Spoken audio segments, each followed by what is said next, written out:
lost it to where they're not letting me on again. I don't know. The whole thing's silly. Oh, here we go. We got somebody in here.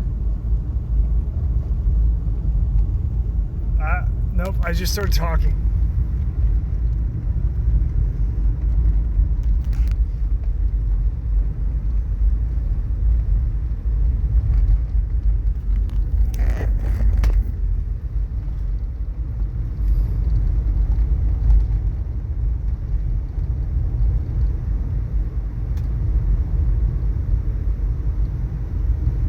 What's up?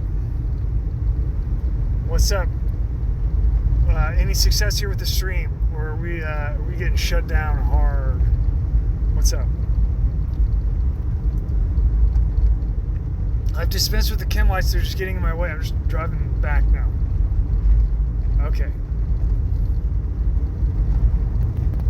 Okay. All right. Apparently the name's Dougler now. Okay. That's fine. Whatever.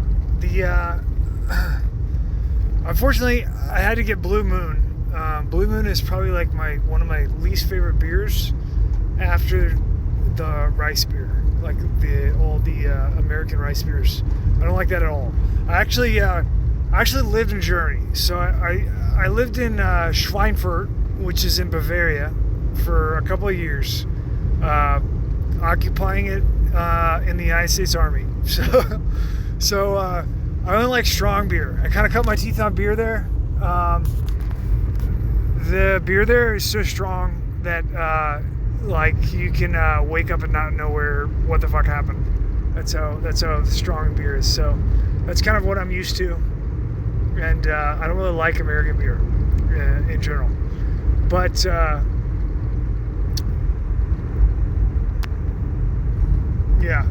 yeah, and that's what the Blue Moon is, like a Belgian white. But I just can't drink rice beer like Budweiser and shit. It just, to me, it's just like I'd rather drink Everclear. You know, I'd rather drink just straight ethyl alcohol than drink.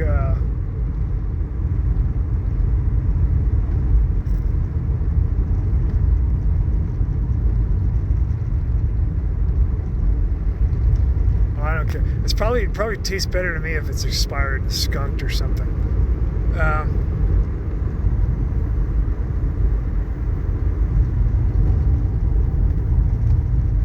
Okay. So, quick check. So we've had quite the run around here. Is the same topic? Is that what you guys are interested in, or do you want to just move on to something else, or what? So are we going hi-oh diddle diddle up the middle still, or what?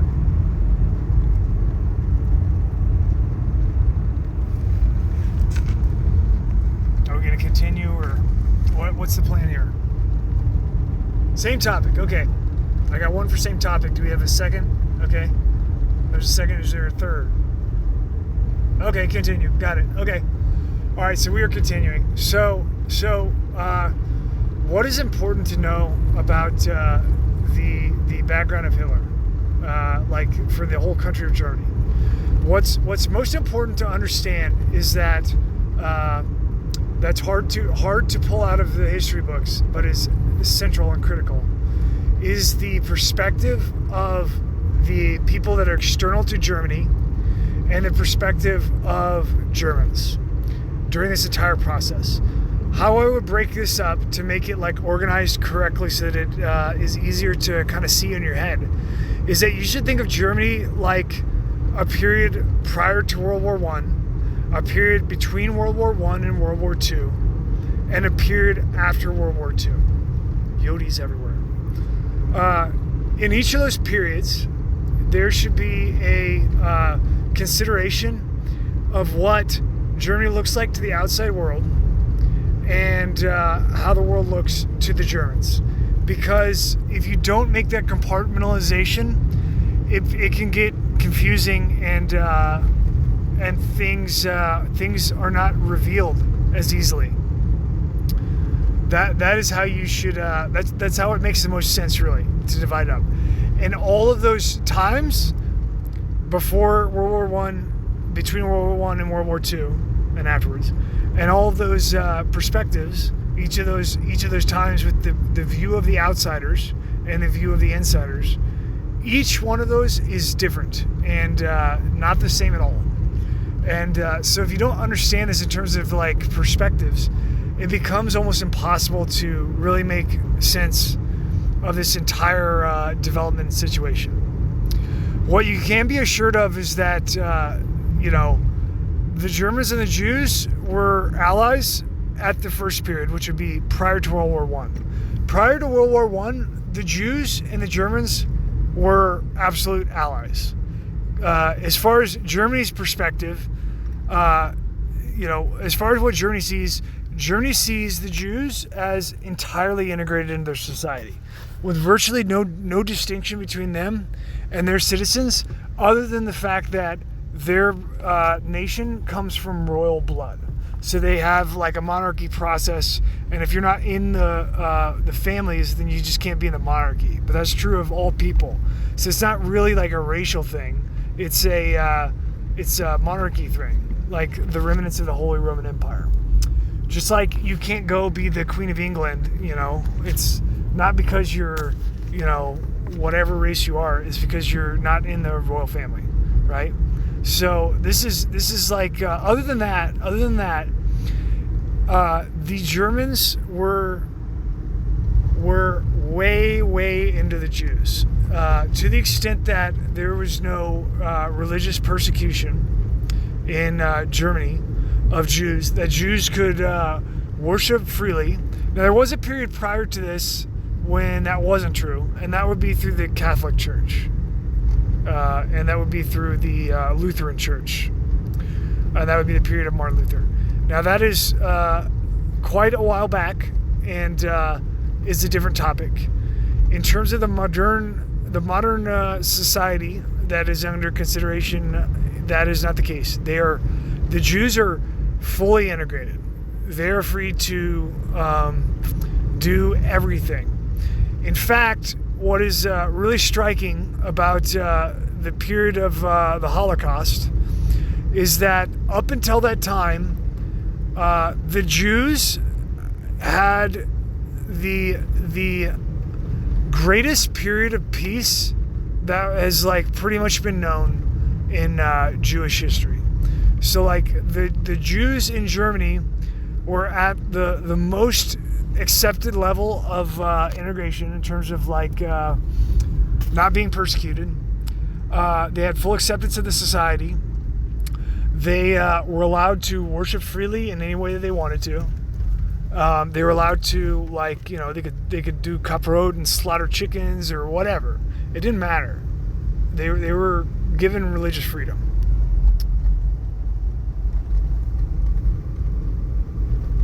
Which is ironic because, it makes no sense that anti-Semitism, right, which is a term that I don't like. I don't like the term anti-Semitism. Why do I not like the term anti-Semitism? Quick audio check. Are we good here, or is this? Are we breaking up here? I'm going through a low spot. I want to make sure there's still audio.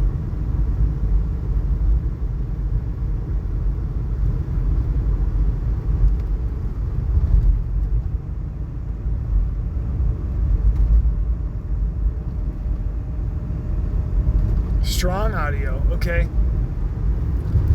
All right. We're rolling with it.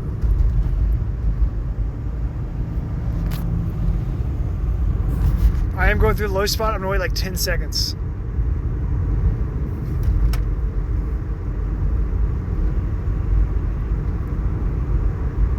Just so I don't get cut off.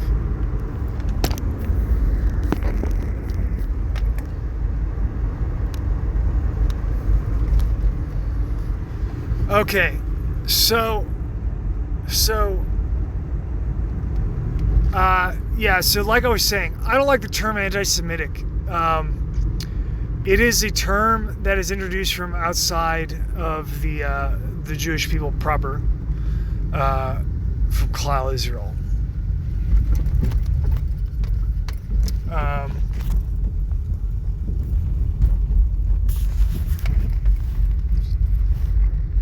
It is an external term.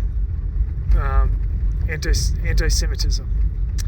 The reason I don't like the word is because, for one thing, Semite, it implies that you are belonging to the region, right? And that is the intent of it.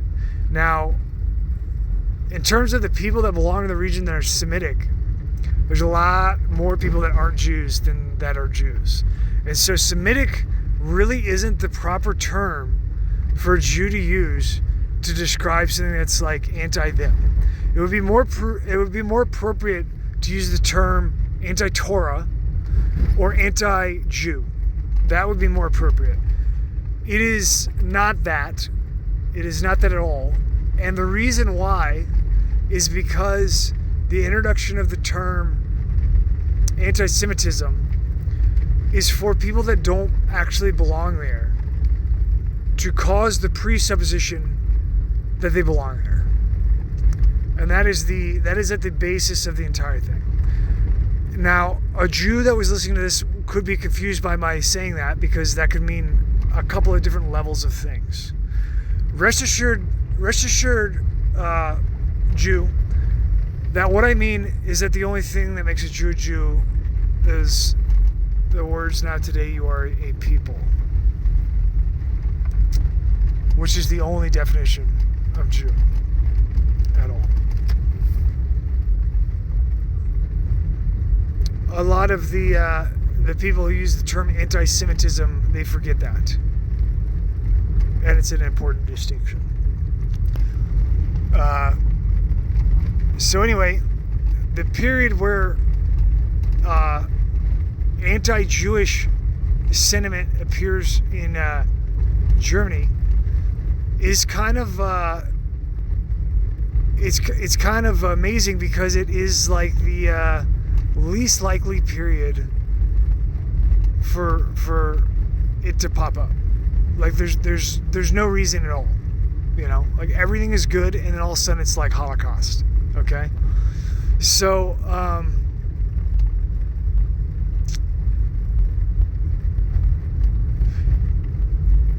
the Russians, right? The Russians went through a very mild, comparatively, period of persecution of Jews and kicking Jews out under the Tsar system for a while, but particularly right before World War I. So Jews who were like kind of, they got their card pulled in Russia and had to leave. Now, the reason why really was because in 1905, particularly, like in terms of the freshest stuff that was going on, in 1905, the Jews tried to do a communist revolution in Russia and tried to take it over and introduce communism. Now, at that time, communism was not a household term, so people weren't familiar with communism as a word. They didn't know anything about the communism, like what it meant or what it was going to mean for the world. And they had no idea of the significance of it. Okay. And but that is what was going on in Russia. Now, they didn't call it that. They didn't call it a communist revolution. How the czars and the papers and stuff talked about it was an anarchist faction. Kind of like how confusing it is in the United States right now with the Antifa stuff. Like, nobody really knows who they are. They just pop up out of nowhere whenever they want. They're kind of powerful, but also, like, it doesn't make any sense how they could be powerful because they're just a bunch of goobers, right? All this shit was the exact same MO of the stuff in Russia. When they started having worker revolts against the Tsarist regime, it was pretty much disguised as worker revolts, like the workers weren't happy. But the no matter what was done, the ultimate ending was like, we got to overthrow the Tsar and change the whole system, you know?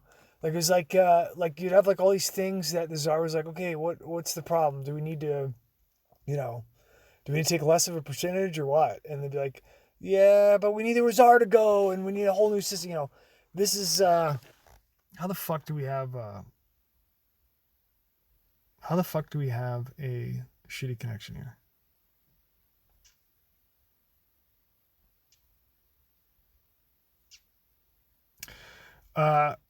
Do we have audio here, or is this connection poor now?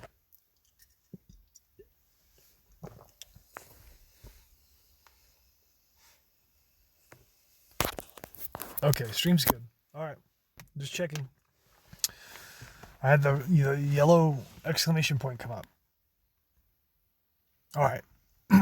So anyway, so what happened? What happened? The czar was very well established, at least for a long time. This system of governance of monarchy in Russia, it is kind of a separate system from absolutism because it's kind of just hanging out there by itself. It's got a lot of distance between it and everybody else. So the Russians kind of have their own flavor of ice cream there, and it's kind of their own wheelhouse, and it's a huge problem because it is a vast land. It is a midpoint to access the Asians, right? So if your goal is to tie everything together into a little bow, this is like a big problem because it's it'd be like a I don't know. It's like having like a third baseman that's not on board with the team or something. Like you gotta have that third baseman, you know.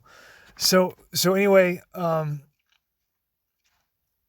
Russia was a big problem, and so you had this failed communist revolution that wasn't called a communist revolution, and it failed, and then all the people that were participants in it, which were mostly like academics turned revolutionaries, were expelled from Russia. And so it was relatively few people. It really wasn't a whole lot of people that were involved in this. And so it was kind of easy for Russia to weed them all out and get them out of there.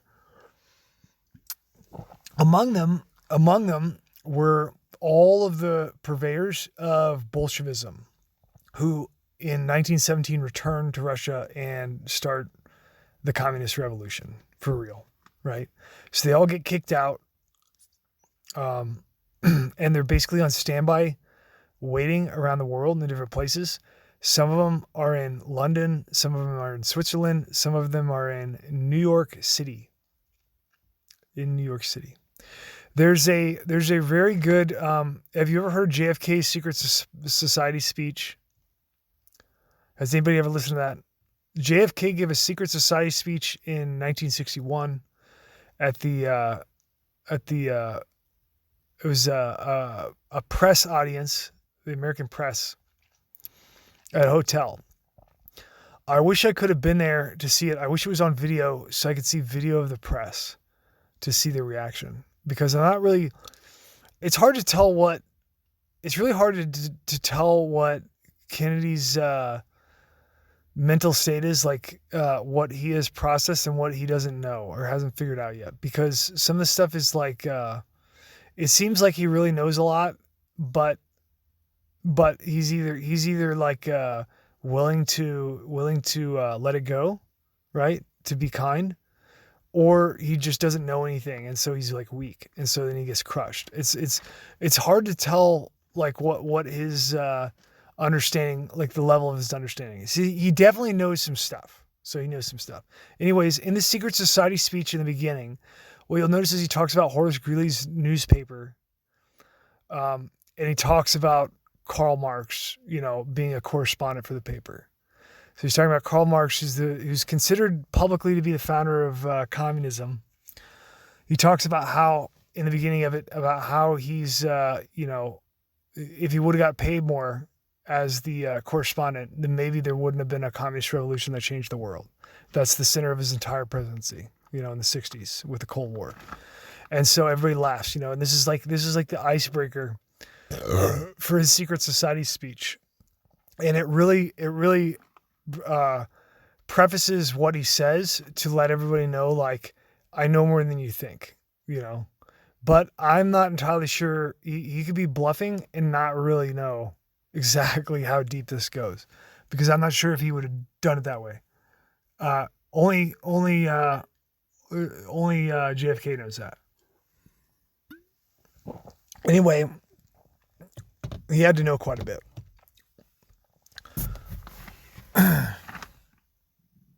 So anyway,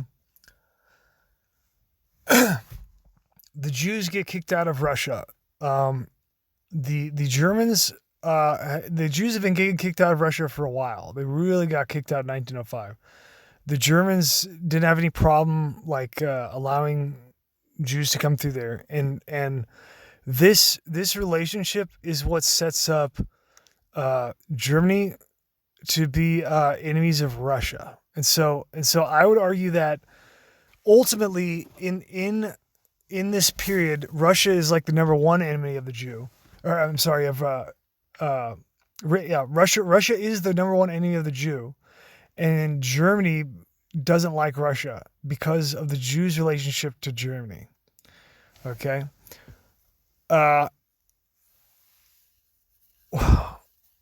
Where we have to really go with this is we're kind of floating around the 1905 revolution in Russia, which is all connected to Germany. The fact that the communism isn't known because it's just a brand new concept that nobody's ever seen before, and because the revolution fails, so it doesn't succeed, and nobody gets to see it again, and has to wait until 1917 for it to get round two and actually succeed before the world can even understand what communism is, right? Like it's just like a little essay on paper up until now, and so people do not know what to think about it. Like, should this be a threat? Should this be like, nobody knows. It's all academic. It doesn't mean anything until they get some an example, right? In Germany, we're approximating the same time. What happens is the Kaiser at the time of the end of the 1800s, this would have been in probably 1890s. The Kaiser used to do Christian pilgrimages to Palestine. He used to go to Palestine, go to all the Christian spots. Germany was very close with the Ottoman Empire, and they were allies. The Ottoman Empire fought with Germany in World War I later on.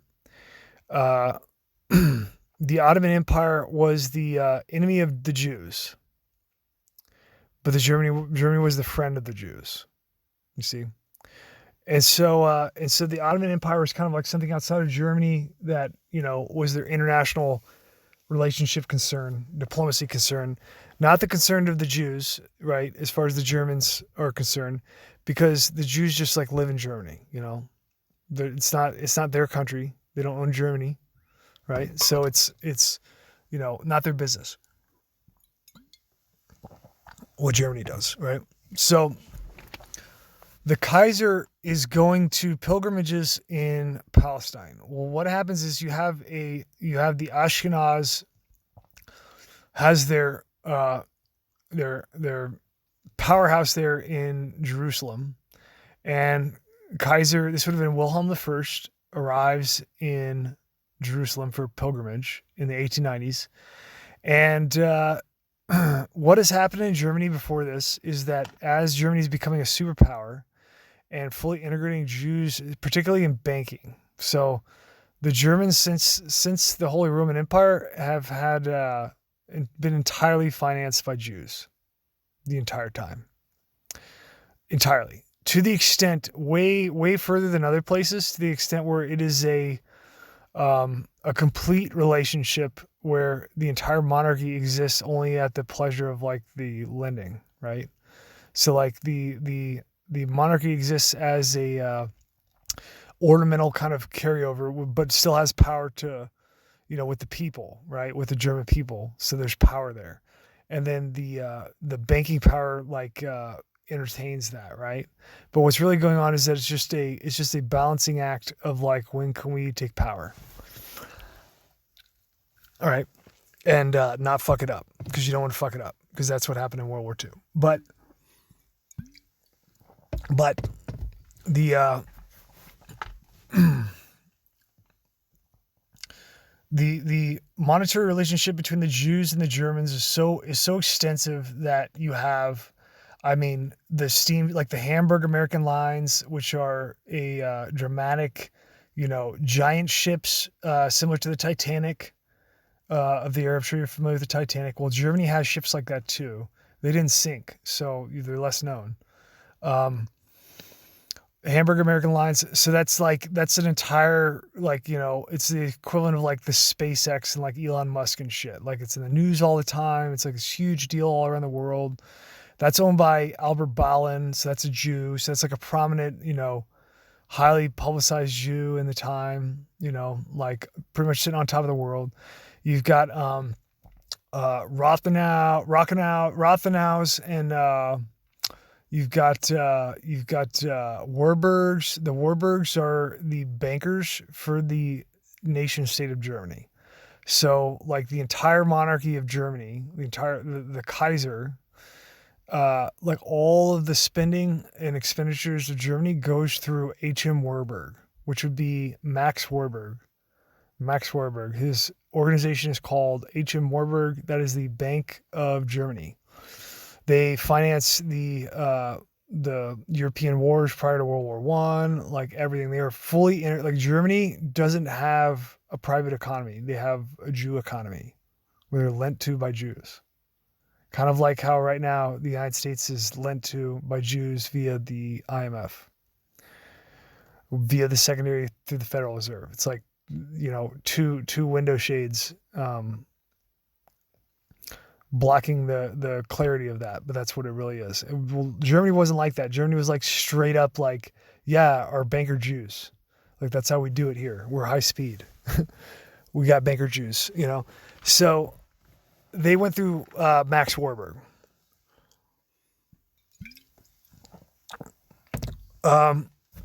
What happened with the Kaiser was going in the 1890s was going to Palestine. He got approached by somebody named Theodor Herzl. If you're not familiar with Theodor Herzl, he is considered to be a founding father of the state of Israel. Theodor Herzl had, along with some other founding fathers of Israel, founding fathers of Zionism, like not theoretical Zionism, but practical Zionism that's executed with acts. They had some failed prospects in Germany where they tried to do literature to implore Jews in the powerhouse in Germany to move to Palestine to set up settlements and start to set up the nation state of Israel. And this was a complete failure. It failed multiple decades in Germany. It was wildly unsuccessful. And the only thing that made it successful was once the Zionists linked up with the Rothschild House. And this particularly would have been through French Rothschild House. So the French Rothschild House is the ones where the Jews from Germany went. They failed in the Zionist, trying to get the Zionist Moto stuff to get Jews to want to leave Europe. They could never get them to do it. And so they approached the Rothschild House, which is the premier banking dynasty of the world, of world finance. And this is like the first instance of Rothschild House really getting integrated with the Jews, like the state of Israel, Jews.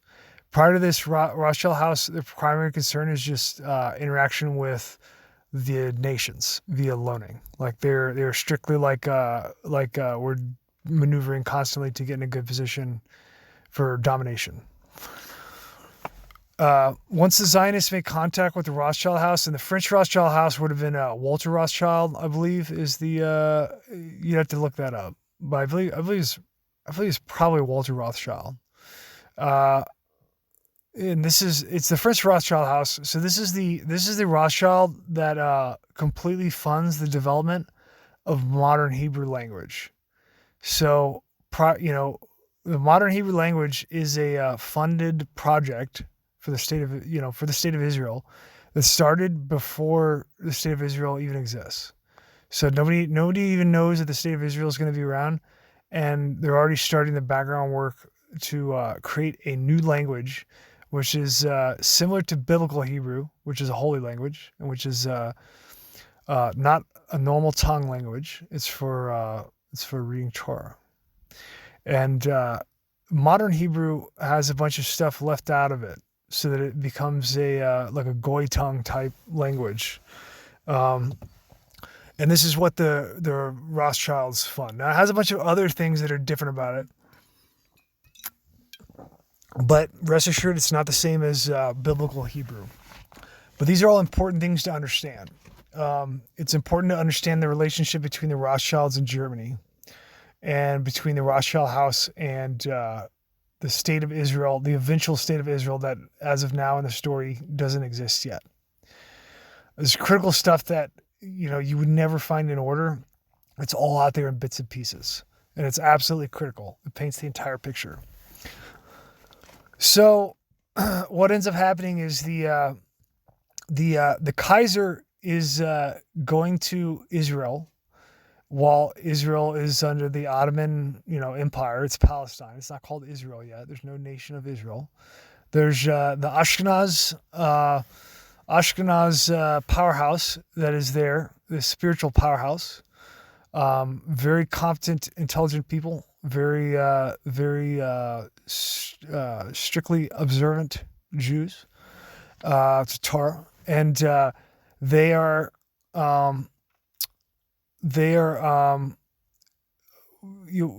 what happens is Theodor Herzl, prior to approaching the Rothschild house, or approximating approaching the Rothschild house, tries to get the German government via the Kaiser in a personal inquiry to support through the German government the transition and handover of the nation state Palestine, or the territory Palestine, to a group of Jews, like international Jews with various living around the world in diaspora, like through Europe and the United States, just like a loose organization of Jews, because of the history of Jews in the land of Israel, which is now at this time Palestine.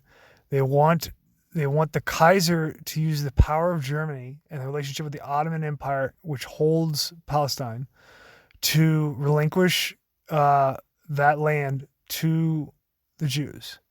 And the person who is asking this is Theodor Herzl. Theodor Herzl gets rejected by the Kaiser, and this is being the 1890s. And shortly after this, the Ashkenazim of Israel, they say that they put out a kind of an informal declaration that the nation state of Germany is Amalek. I'm not going to go into Amalek, but there is a positive commandment in Judaism to destroy Amalek and until the name is erased, and it's a very serious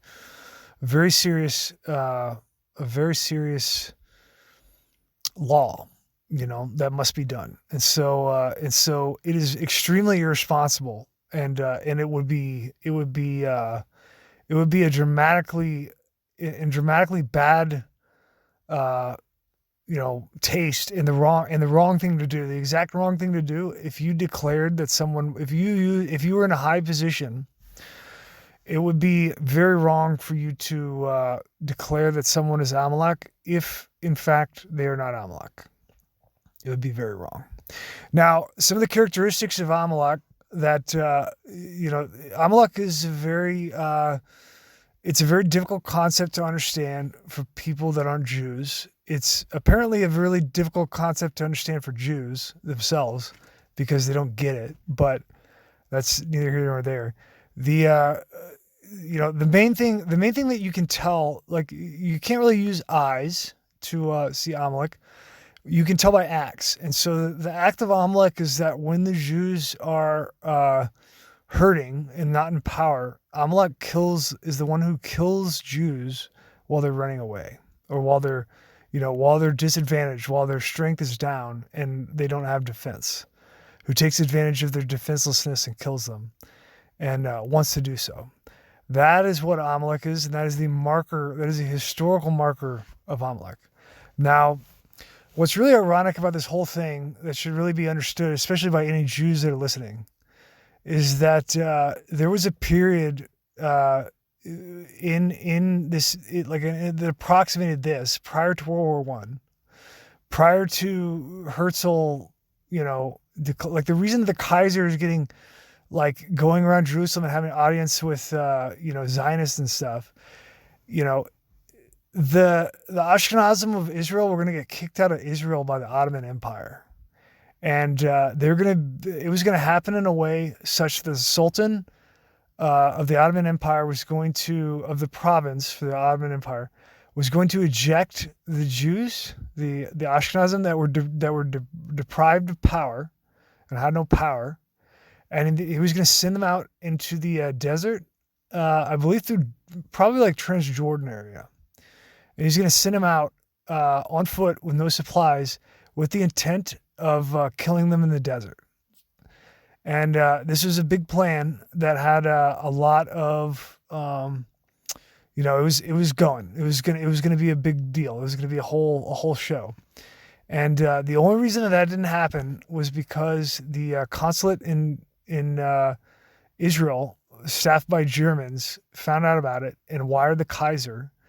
And then the Kaiser had a meeting and stopped the whole thing and contacted the Sultan contacted the Ottoman Empire, and had, based on put out Germany put themselves out there against their ally and their allies' interests, because the Ottoman Empire is looking at it like, their perspective is like, nobody cares about these Jews anyway.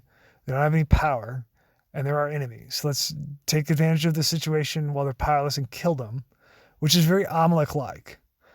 The Germans have nothing to gain at all. There is a monetary gain there from German Jews if they know about it. If it's something that's publicized. You have to remember here that this is like a very sensitive matter, and so nobody in Germany knows that this is happening. The only people that know that this is happening, if they even know, I don't even know if they know, because it ended up not happening. So how do you know if they know? I don't even know. Maybe the Jews in Israel. They were going to get sent out and die, and the only reason they didn't is because the Kaiser called the Ottoman Empire and used their strength of the relationship between the formal relationship between Germany and the Ottoman Empire, and said, like, you can't send the Jews out to die. And so the Ottoman Empire said, oh, okay, we didn't realize it was that big of a deal. We'll not do that. And so the Jews got to stay. Now, shortly after this, and I mean like shortly, like within the lifetime of whoever's involved, the Jews declared Germany to be Amalek. So once that, practically, in practicality, the Jews have entire control over Germany via finance, and this is something that's known. It's known by all Jews. It is so well known, this fact, that the Jews, like, entirely control. It was the first nation. The Jews consider Germany to be the first nation that they've ever entirely owned, like the first Goyim nation they've ever owned, by following Deuteronomy, by following the commandments. And it lent to the proof of reinforcing the religion. And, it's like a physical proof during the exile that can stimulate faith in Torah and practicing Torah and strengthen the religion.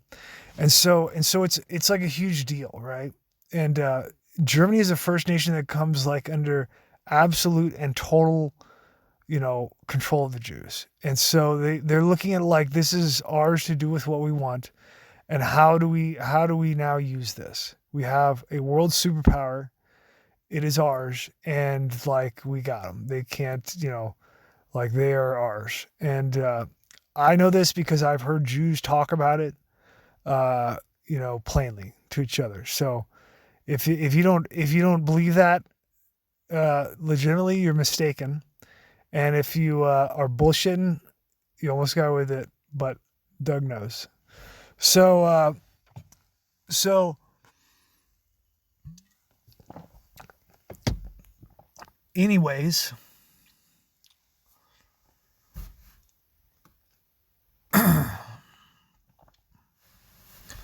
Anyways, the this is a really unfortunate travesty because on one hand you have the internal communications in Germany where like the Germans are really putting out their neck to keep the Jews from getting killed, and in all likelihood, the way that God works, it's probably the Jews that get saved by Germany that are the ones that are like Germany's Amalek because they don't know that Germany's like saving them from getting killed.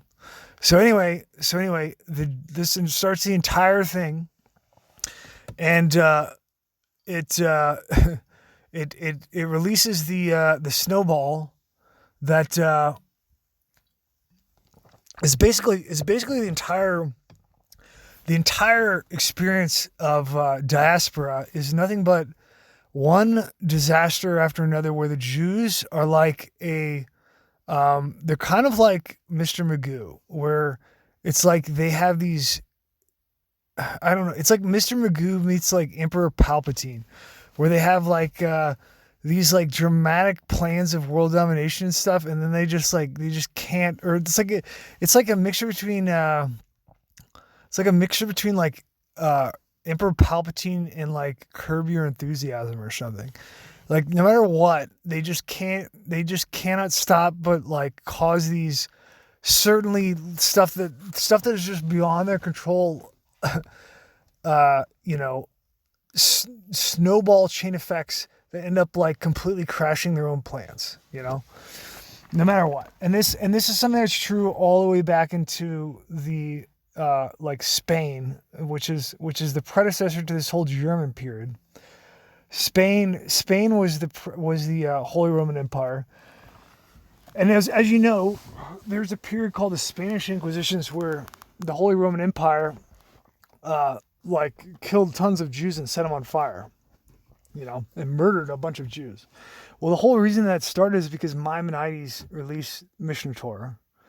And then when Maimonides released Mishnah Torah, it made it so that you don't have to go to the rabbi to like pay them. At the time, you used to have to pay rabbis for, advice. That was like the custom, right? It was like the standard. You didn't have to do that anymore. This is actually the entire motivation for Mishnah Torah, or the necessity. It's not about money. It's just that it's the necessity. It's something that's needed, and so it just happens, right? So Mishnah Torah is like a codec for the Torah, so the Jews don't have to go to the rabbis to ask like, what does this mean? It gives like general instruction from like a qualified rabbi. And so the when this book comes out, it's really disruptive to the rabbinicism, and so they complain to the monarchy of Spain. And the monarchy of Spain likes the Jews because they give them lots of money, right? So the monarchy of Spain's like, we are concerned about your concern, sir, and we want to help you out. And so what happens is they're like, you don't like this book? Okay, fine, we'll get the book. We'll destroy this book. So then you don't have to worry about this. You can get your money and stuff. So they start destroying Mishnah Torahs, this new book that's come out over a couple hundred years. And what happens is that the Mishnah Torah and all this stuff is all in like Hebrew, or like other languages that they're not. They look the same. They can't tell the difference. They can't tell the difference between Mishnah Torah. They can't tell the difference between that and a Talmud or Torah or anything like that. So they're burning the wrong books, and it's pissing everybody off in Spain. And so they have to figure out the difference, and they start reading about Talmud. So the Spaniards start reading about Talmud. And so because they're reading about Talmud, and then they figure it out, and they're like, what the fuck is this shit? And then they're like, wait, these fucking Jews need to get the fuck out of here. And then they start killing the Jews. And so the entire thing, because the Jews wanted this money and they wanted some, power interests, it causes the destruction of the entire thing. You see what I'm saying? And this is the Mr. Magoo, Curb Your Enthusiasm, aspect of the entire history of the Jews. Like, they have absolute soul-crushing, dominating, like, control of everything, and they just like, oops, there's my dick caught in the fucking coffee machine. Oops, it's just like no matter what, like it just never stops. And this is like the entire thing with Germany and what's going to unfold with the United States. That's what's going to unfold with the United States. Anyways.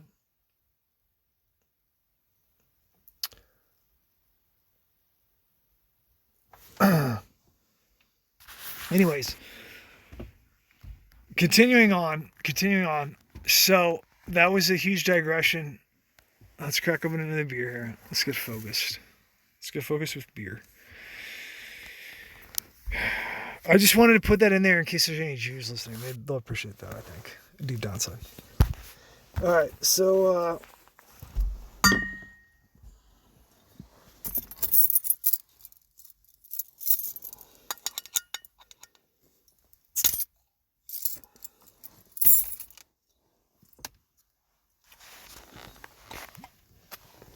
all right.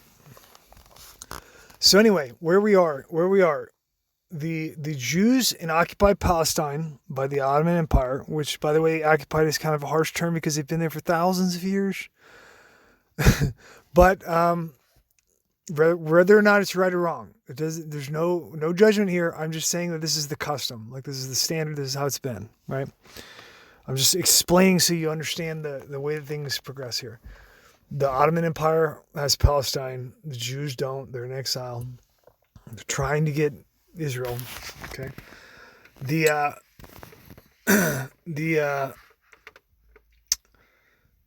We've got the Kaiser getting approached by Theodor Herzl. Theodor Herzl is getting shut down hard, and I have a feeling that if Kaiser was an intelligent man, he would have gotten a whiff of like what he was dealing with here, and he probably wouldn't have made the decision that he made to blow off Theodor Herzl. I don't think that Kaiser really packs the gear to be like a judge of character and stuff. Like I don't really think he knows, like, he's like looking at he's like measuring mustaches and stuff. This guy's not a intellectual, so he's not capable of understanding the severity of it. Like, I'm sure if Herzl was like, okay, look, if you don't give us Israel, then we're gonna like destroy your entire country for fucking ever.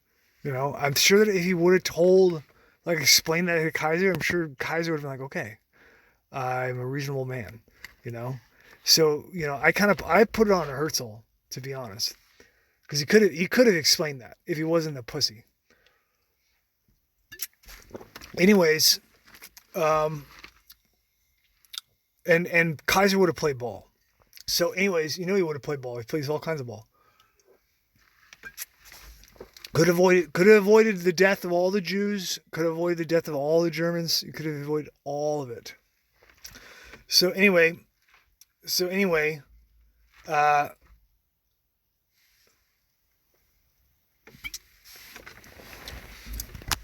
doesn't happen. Because in their super secret need to be like super secret fucking Super Saiyans, the Zionists, and being spooky freaks, the Zionists and serving Satan, the Zionists they want they want to go the long way. They want to be like Robert Frost and take the road less traveled, and so they start activating terrorist cells. The term terrorist doesn't exist back then, but you'll definitely recognize it by the tactics, because what happens is that the Kaiser starts to get assassination attempts where random ass weirdos come out of fucking nowhere, out of extreme left field from, like provinces and shit, and start trying to assassinate the Kaiser. So he gets like 2 assassination attempts in like a month. like within 30 days of each other. He gets wounded and shit. The guys who try to assassinate him, they don't fare too well. I think one of them gets decapitated. They both get executed, I think. And this is kind of like the dramatic, like, kind of like something's wrong in Germany. Anyways, what ends up happening is um, the way that World War One starts on paper is that the Archduke gets assassinated, right? And while on travels, right? It's a super fucked up assassination. Anyways, there's supposedly in the press there's an organization responsible for this, anarchist that does the assassination. It's all fake. The organization's fake, just like Antifa's fake. The entire thing is just drawn up. It's just a little smokescreen to cover up that the Jews want to fucking kill want to start World War One. Okay, that's the plain gist of it. The Jews want to start World War One, and they decided that Germany's Amalek, and that Germany needs to have serious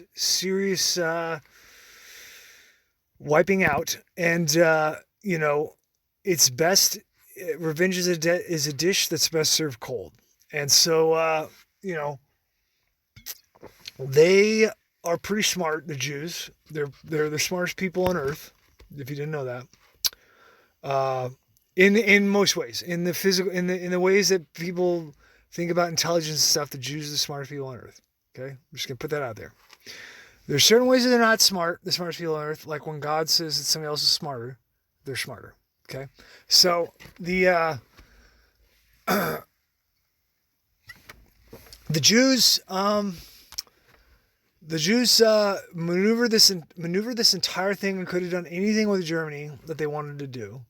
They decide that they're going to completely fucking wipe the fucking face of the earth with Germany's ass, and really set them up. And so what they do is they pump them up in the press. So the Archduke gets assassinated. It's obviously set up by a fake ass organization. They use the press, the mainstream international media, to insult Germany and make Germany feel like they have to defend themselves and defend their honor.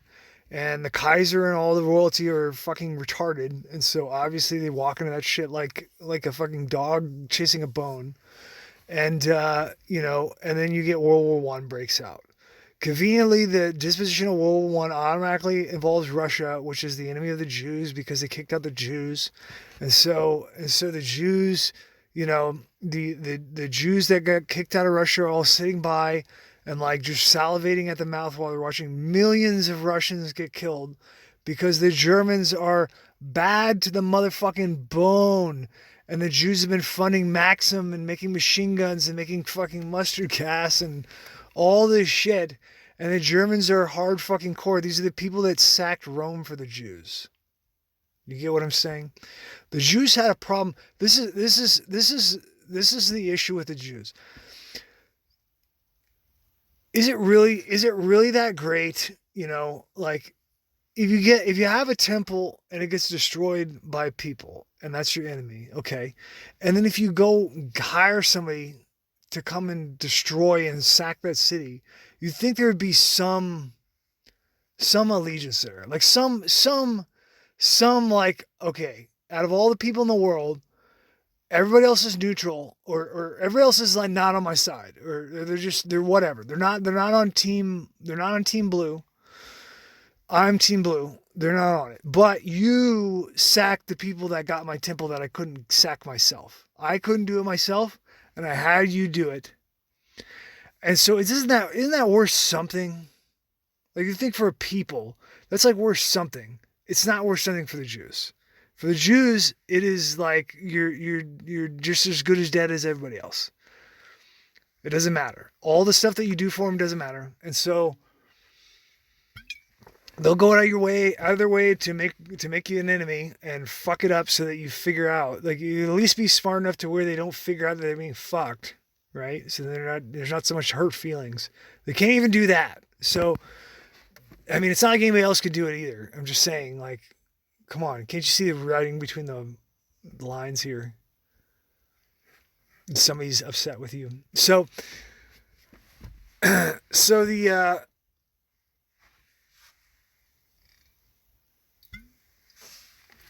so anyways um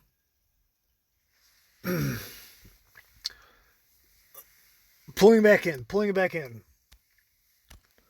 The the Germans. The Germans are bad to the motherfucking bone in terms of military. The Germans are probably the most competent like military peoples on the in the world. Like in my opinion, at least so far. At least so far. Who knows? Maybe somebody's got the warrior gene more than Germans, and they'll come out and we'll find out about it. But you know, the Germans have earned their place in human history as being like the traditional. You know, they're the warriors. The Germans are the apex warriors. Period. Aside from the gunslingers and over here in the West, because they're pretty much like they're like the equivalent, but it's just one man. So the you know, it's just like single guys going around getting in bar fights or whatever. So the the Germans are bad to the bone, and they are wiping out the Russians in World War One. Like ridiculous. It's fucking ridiculous. Like it's like they're killing millions of Russians. So they're stacking bodies, killing these Russians. The Jews are loving it because they don't like the Russians. They're like, this is going to make short work of these fucking czarist fucks. And, you know, they're good to go. The Germans during this time, so I guess this is where we have to get into, well, hang on. I don't want to skip ahead. Let's center up here. So at some point here, what happens is, when the Jews figure out that they can't get Palestine from the Germans, they turn to the another vassal state that they have, which is called Great Britain. So Great Britain has been under the control of Jews since, I mean, it's since the Cromwell Revolution. Basically, England went through a period where they kicked out all of the Jews. Okay, so that would have been, you know, I discussed this recently. So that would have been in the period of like the end of the 1200s, which would be Elizabethan, like approximate pre-Elizabethan era. Elizabethan era would have been like with that would have been with like approximating Cromwell, like the Cromwell Revolution. So pre-Elizabethan era. The monarch kicked the Jews. Get these beer bottles out here. England kicked all their Jews out. They kicked all their Jews out. Why? Why did they kick all the Jews out? Because the Jews came in and lent to everybody, out of control, to the point where the monarchy, which is like the ultimate power, right? You can't cross the monarchy, right? Well, the monarchy basically had an IOU for like where you're gonna have to put the Jews' balls in their mouth, and they're like, well, we're not gonna do that. And so obviously the monarchy had armies, so they just started killing the Jews, and so it became this like, you know, embarrassing reality where it's like the citizens are just like thrust in between this bloody mayhem of like, you know, we're killing the Jews and fighting each other. The Jews are basically like, if you don't understand this, during the whole period of absolutism, all of the monarchies across the entire Europe, it is the standard operating procedure. Just the same as like everybody goes through like the GSA catalog for like ordering their war armament and shit now. They had court Jews. So every single one of the monarchies had court Jews. The court Jews are like, you fucking dummies, we're Jews. We all know each other. They're just like gaming each other. They're making them game each other so they fight each other, you know? because they're fighting them, because they start fighting them, because the other Jews that are in their countries are loaning them everything, and then they can't handle their shit. They're bad drunks. They're fucking junkies, and so they're like they're fucking selling their sister out, you know, all the monarchies. And so what happens, that Britain is the perfect example of that. They're fucking selling everything out, and they're like, wait, their tab comes, and they're like, wait, I can't pay my tab. You don't do that with Jews. Jews are huge on, you have to do what you say. You know, you don't do what you say, you cause a schism in the universe. You have to do what you say. If you don't mean it, don't say it. So the Jews are like, okay, but we got to make good on, this stuff. So put my balls in your mouth. So the monarchs are like, we're not putting your balls in your mouth. We're going to murder some Jews, and we're going to kick you all out by decree. So they kick the Jews out, 1280s, and the Jews go into Ireland, and they do the exact same thing in Ireland, and it's even better. And so the monarchy that didn't learn their lesson apparently got real jealous of that, and they were like, we're gonna go to Ireland, and we're gonna steal all their money over there. Now the ironic thing about this whole thing is that the money doesn't even exist. It's just something that God makes. So it's silly. The whole thing's silly. Anyways, they don't know that. They think it's an actual object, and so they chase it like a crow, like how a crow collects the pieces of aluminum foil. That's how people look at money.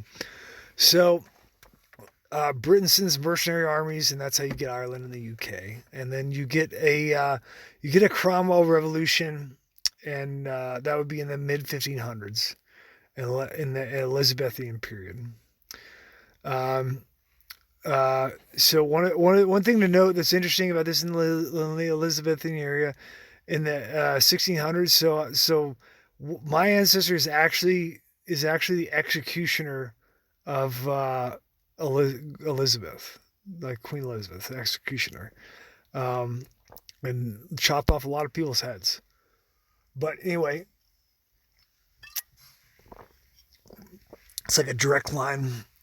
I'm descended from that line. So it's like a peasant. It's actually a conscript. They got conscripted. They picked up an entire band. They were picked up in a band of rapists that were like robbers and rapists, supposedly. Probably not. Most likely not. Probably not true. And he had to execute all of his party and then become the executioner for his entire life, and it became it's like a family thing. So anyway, so Elizabeth, yeah,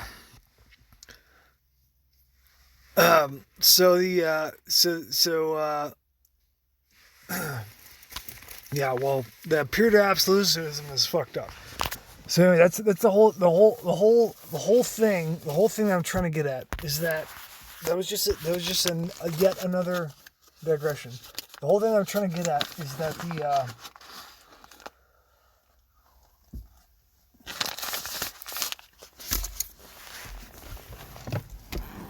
the Jews decide that Germany is going to be the cash-in for Palestine. This is their chance. They're going to cash in on Palestine. They're going to secure it because these dummies aren't going to defend it, and they're not going to do any better, right? Germany doesn't recognize the power of the Jews, and they're insulted by that. And so, because it's a subtle thing. Just like now, you can't even get somebody in the United States right now. You can't even go on the street and get anybody to admit that the Jews run the United States. Do you have any idea how insane that is? Do you have any idea what kind of freakish phenomenon that is? It's not even feasible. It's not even fathomable. How could you you can't even fathom that. If the equivalent was happening with any nation through conventional forces, That would never occur. Somebody would either be ruling a nation or not. Clearly not.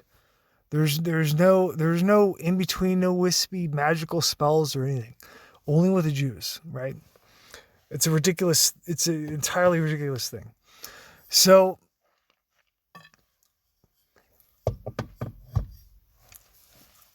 the Jews cash in Germany for Palestine. And the way they do it is because they own England, which is the entire story, that entire digression to England is to discuss kind of basically how England, has basically been sitting in the Jews' pocket for a while. And they're just basically a bunch of drunkards that gave up everything, just like everybody else, just like all the other goy. And,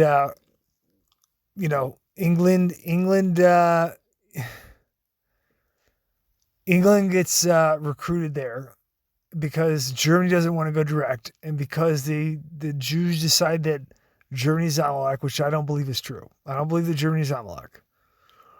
I don't believe that Germany's Amalek. The Jews would say, "What? You are crazy. Look at what Germany did. Look at what Germany did to the Jews later on in World War II. It absolutely proves it's Amalek." Number one, that was Jews that did that. There was Jews that killed Jews. That's the bottom line. Okay. Number two, the Germans tried to save the Jews. Okay. When they had no stressors at all. They had nothing against them, they had everything to lose and nothing to gain at all. And they wanted to save the Jews in Israel. And they had already refused Palestine, or they'd already refused Palestine. So obviously they're not even intimidated by the Jews. They're underestimating the Jews, and they still save the Jews. That is not Amalek. It's wrong. It's incorrect. But the people who are Amalek in spirit are in control of the Jews, and so they're. This is what the story is. So anyways.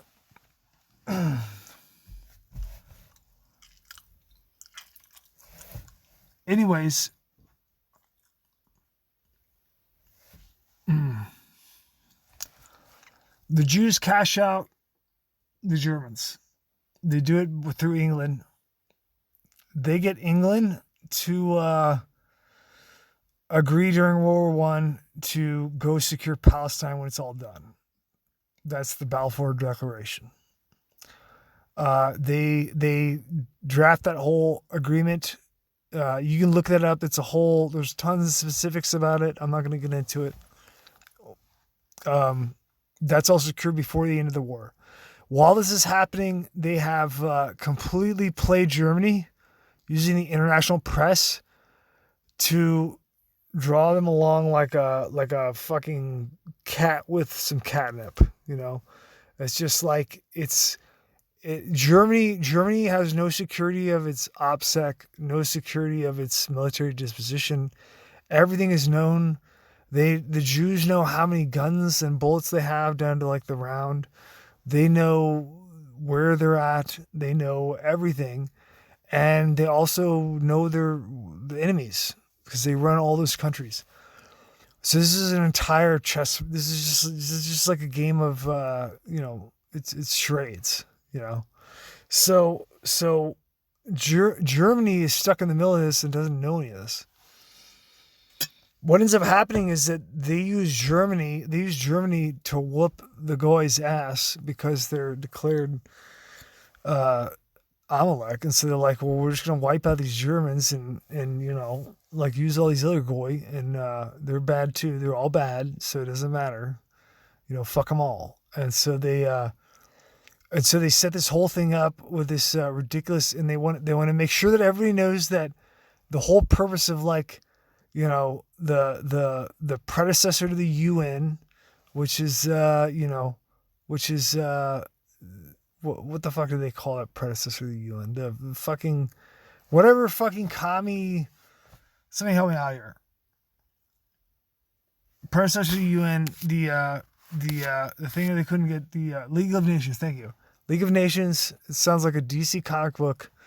So they got the League of Nations. No irony there. So they got the League of Nations to come up with this whole charade of how they're going to carve up Europe and redistribute Germany's territory. And then at the Paris Peace Conference after World War One, this is when the Germans really figured it out, because who's left, who's left is well, I should back up. What happens is that in the end of World War One, once the United States gets thrown in, which, by the way, the United States did not want to fight in World War One. Nobody did. The Germans immigrated over here in huge numbers in the 1800s, and German was the second language. So nobody in the United States wanted to fight against Germany, because why the fuck would you want to kill your own family? So, it was really hard to get them in. They got them in with propaganda, because the Jews run the media too, and always have, because they created the media. And what happened was at the Paris Peace Conference, when they're carving up Germany and handing out like pizza slices, like all of Germany's territories and shit, and redistributing Europe to all their goy, lovers that they slept with. They have the opportunity to have the Zionists, who don't have a country, because the Jews don't have a country. They're like, look, we got this receipt for Israel. Let's cash that in. And so when they produce that, when they pull out the receipt between Britain and who's a belligerent against Germany, when they pull that receipt out and they're like, look, we got this receipt for the Jews, for Israel. And then the Germans figure out, they're like, oh, fuck, we just got our fucking shit pushed in by our own Jews. And that is the entire, like, that moment when that happens. It must have, I don't know what it looked like, but it must have been like a bunch of people pissing their pants, and a bunch of Krauts pissing their pants and running to the, fucking wire lines and wiring back and being like, these fucking Jews just made they just pulled out, they have a hand receipt from Britain for fucking Israel, and all the diplomatic offices, like Germany went through a major, so basically when this happens, Germany gets fucked and they can't have a country anymore. So it's just Germans that are like, half in, half out on the old government, and half in, half out on new quasi-government that's dictated by the international community. And they're going like, look, they're trying to cover up that they completely fucked us and purposely fucked us. All these dumbass European nations don't even understand what's going on. They fucked us. They fucked us because we wouldn't give them Palestine from the Ottoman Empire, because we don't have it, because the Ottoman Empire has it, and we weren't going to give it to them because it's not ours. So we can't give it to them. And they fucked us and went through Britain, and Britain is such dirty, loose hookers that, super loose hookers, that they'll do shit that doesn't even make sense. Like, they don't even have control of Palestine, and they're just signing contracts of like, yeah, we're going to give you Palestine, and they don't even have it. They're not even with the Ottoman Empire. And that's what the Balfour Declaration is. But the Jews don't care about any of that stuff, because all they care about, they just need to secure Israel. So that's the only thing that matters. Like, all the goys, like, trying to wrap things up and have balance and stuff, none of that stuff matters. They're just like, we don't care about that.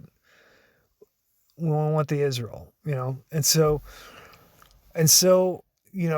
like, the Germans are scrambling around, figuring all this stuff out. And then what happens is that the Jews know that the Germans know that they've, all this stuff is bad. And so you have a period of between World War I and World War II, where all of the intellectual Germans that are Jews that integrated into Germany, because Germany let them in there, and that weren't a part of this whole Zionist thing, but kind of were, because Jews, they're friendly to each other, so they'll talk about all these complex issues. They were writing intellectually, and they were writing about this stuff openly. So there's an entire period between World War I and World War II in German, where Jews in like Germany and stuff are writing about Germany like, yeah, we took them over, I don't know, it was kind of harsh, and they're writing all this stuff. It's in German. So it's out there. It's all published. It's mostly the founding fathers of Israel. The first cabinet of Israel are a lot of German Jews, and most of them are intellectual writers, academics, and they have entire, volumes of writing. They're writing all the time in publications that are way more important than they really are, where they're talking about their opinions and stuff, and they talk about the entire time because basically, like, the Germans got millions of men killed in World War One, and they're not in any kind of power position at all after World War One. And so the Jews are like, almost like, this dog's been like, they've been castrated, like they're no threat. So they're like, academically, in their own little academic field, they're making the mistake of, like, talking about it openly. And so this is on the historical record, but it's all in German, and so people don't know that this stuff exists. If you look it up, it's in the period between World War One and World War Two. It's all there. There's lots of it. They talk about how the Germans are building up a natural animosity because we fucked their entire country and we went too hard. This is a known thing.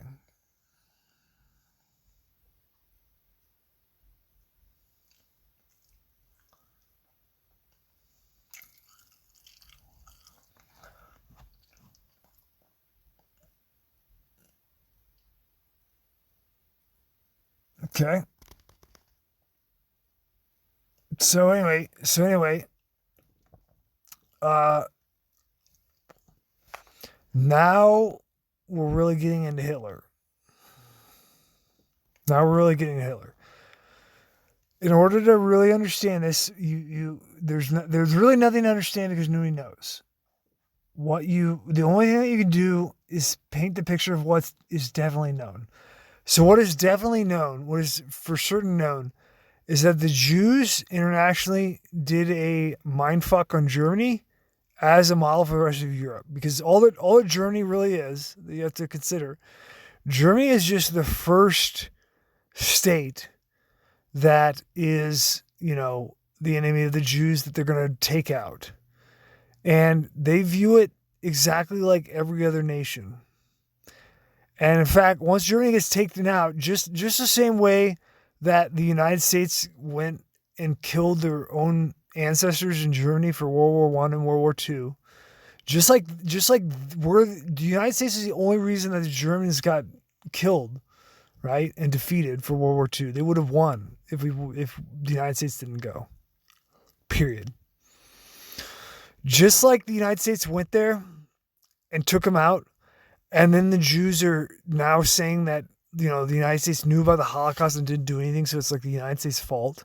Just like that, the Jews back then were looking at Germany like they're like, yeah, they were the bad guys and we declared them, but maybe it's the other ones too. And they just kept on going and kept on, like it just never stops in terms of like speculation of like who's the enemy and who needs, it's just like a paranoid, neurotic Curb Your Enthusiasm episode. The entire thing with mass death and like communist death waves and fucking hundreds of millions of people dying. And the Jews, they look at this and they look at this entire situation and they go, these Germans are, they're building up a natural animosity and we can't stop it with our bullshit, fake gay propaganda. So they're pumping propaganda out and drowning Germany in degeneracy by providing their idols, directly providing every idol that they can think of in order to occupy Germany. And Germany, nonetheless, in the heart, is like reaching down and like pulling out revenge. And the Jews know this because they're watching everything all the time. And so they're saying, I'm kind of worried about this. What are we going to do about this? It's kind of out of control because no matter what, no matter how many whorehouses we make, no matter how much pornography we introduce into Germany, they just can't forget about World War One, and they know that we fucked them as the Jews. And if Germany figures this shit out and tells other people around the world, and if the rest of the world figures all this out, then we're really in a shit sandwich because, like this is a bad situation. So how are we going to deal with this? And this is the entire question of the Weimar. Weimar is just a period where they're just burning time trying to keep the Germans like degenerated as much as possible. It doesn't work. The Germans are not going to stop. They're going to be pissed off forever about this. And so this is what you ultimately have to understand about Hitler. So Hitler comes on the scene as the exact answer to all of this. Exactly the same way as Trump comes on the scene in the United States. It's eerily similar. There's no way to know exactly what's going on with Hitler. There's no way to know. It's too long ago. The records are too shoddy. They came in after World War II and stole all the records, so you can't find this shit out. It is suspected that through Alois Hitler, which is Hitler's grandfather, Alois, it is suspected that Alois Hitler is literally in the Rothschild family. But it's something that's like, you'd have to look into this stuff, and even then it's like a grain of salt. You don't know. Nothing is too crazy. Nothing is off limits. But the bottom line is, in the end, what happened in Germany was they were a big problem because the natural people of Germany built up a non-ending resentment to the Jewish people because they took over the entire fucking country and destroyed it. And they sold them out and they betrayed them. And that is the entire animosity of World War II, of where it comes from. And it was causing a problem that had no solution at all until Hitler comes along. And when Hitler comes along, they fucking completely destroyed Germany. The end of World War II, Hitler comes on in 1933, he leaves in 1945, and from the beginning to the end, Germany goes through a period of consolidation, and at the end, Germany gets completely and utterly destroyed. At the end of World War II, Germany is completely and utterly destroyed. The entire time, Germany is used as a technological blackboard for the entire world via the Nazi Third Reich. They introduce jet technology. They develop the first night vision. They develop the first assault rifle. They develop advancements in, aeronautics, submarines, tanks, fucking bombardment. They have rockets that are fucking liquid rockets. They have the first fucking unmanned bombs that are guided munitions like the V1 and the V2. They have advancements in fucking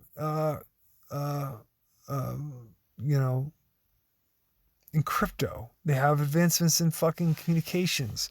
They have advancements in electronics. They have the infancy of the nuclear program. Germany is used in World War II, and a lot of it is Jews to have the blackboard for technology. And when Germany gets completely wiped out at the end of World War II, completely fucking wiped out. At the end of World War II, all that technology just gets divided up and handed out to all the powers. And not only does it get divided up and handed up to the other powers, it's almost like they know what is there. Like they have a fucking pre-inventory of it. The United States gets all the fucking IP. The Russians, who are all Jews, they get all of the equipment, the physical equipment, because Russia doesn't have any physical equipment. They're like fucking 3 blocks behind in terms of the stacking order. So they get all of Germany's physical equipment. The United States gets the most advanced fucking patents and sensitive fucking IP. Do you know that Germany in World War II had developed both VX gas and fucking sarin gas? Do you have any idea how deadly sarin gas is? Sarin gas is like the guy that made sarin gas, the inventor in Germany. There is an account where it was studied as a pesticide. That's how they determined it. It was in a pesticide program. And what happened was this fucking thing sarin gas was so fucking deadly. They, in a controlled, fully, high speed German lab, spilled 1 drop in a controlled lab that was like closed off, and somehow some of the stuff leaked through, like the gas from it, the off gas, like leaked through, even though they had a airtight system, and it fucking put the inventor in the hospital for like a month. That's how fucking deadly sarin gas is. Sarin gas is like you could wipe out the entire Omaha beach. The Germans had sarin gas the entire World War II, and they didn't even use it. The Allies, like Great Britain and the United States, they don't have anything close. They don't have anything close to VX, which is a predecessor to sarin. They have no knowledge. They don't have anything. I mean, it's like it's a magnitude difference of technology. The Germans had jet aircraft that were like intercepting our fastest Mustangs with a differential of like 100 miles an hour in the air. They could freely move for defensive operations in and out and fucking shoot them down. The problem is that Germany is the size of like a state, and they don't. You know what I mean? Germany had patents from Standard Oil for Fischer-Tropsch method, which was classified at the time. It was an industrial secret to convert coal into fuel. And the reason why it's important is because Germany doesn't have any oil reserves, and they had a Jewish boycott for the entire World War II, where, the Jews on the surface of things, like in terms of other Jews talking to Jews, they're like, we can't sell anything to Germany, like boycott them. Well, there were Jews that were providing to Germany the fucking patents to fucking turn coal into oil. So the entire German machine, everything about it was completely provided to them, and they were used as like a substrate to develop all this stuff, and they were just thrown away. Just exactly the same thing as World War I, but number 2, and twice as hard, 5 times as hard. And so Hitler is about the least important thing about World War II, because the German people are truly at the center of it. The German people are the people that have to pay for all of it. They have to pay for the destruction of their nation. They had to live through the entire experience. When the Russians came back through and the Germans had taken back their Prussian land, they got taken in World War I. And then, when they strategically lost and the Russians came back through with the Jew commanders, they fucking raped all their women. Like everybody. There's millions and millions of raped across Prussia, like little fucking territories where people don't even have electricity. They don't have electricity. They have nothing to do with World War I or World War II or the German Third Reich or anything like that, or Nazis or anything. We're talking about people living like fucking hay huts, and they're getting like gang raped and fucking murdered. There's fucking pictures on the internet of like babies getting bayoneted. Like they find babies bayoneted everywhere. They find like, fucking 10-year-old girls gang raped and shot in the head and dumped in ditches. And it's not an isolated experience. It's a mass thing that happened all across Germany when they lost. They fucking, the Soviet Union had an explosives program where they started to, as soon as they figured out how to make RDX and TNT and shit, because the Jews shared all that IP, and because the Soviet Jews were so bloodthirsty and like wanted revenge on the fucking Germans, they would go into villages when they came in there, and they strapped all the villagers, all the women, because all the men are gone because they all died in combat. So all that's left is a bunch of women and kids, and they took them all and they strapped tens and tens of pounds of high explosives that they made in their new little Jew labs that they were all excited about. And they strapped explosives to them in their little parks that they enjoyed, that they made they made themselves for living. And they fucking blew their body parts apart and just killed them all with explosives. They fucking raped old women that were 80 down to fucking kids that were 6 years old. They banned women and children. It's stuff that's just like, it's just not even equal, And the stories about like the Germans, who knows what's true? The Germans probably didn't like the fucking Russians. They probably committed war crimes. Who knows?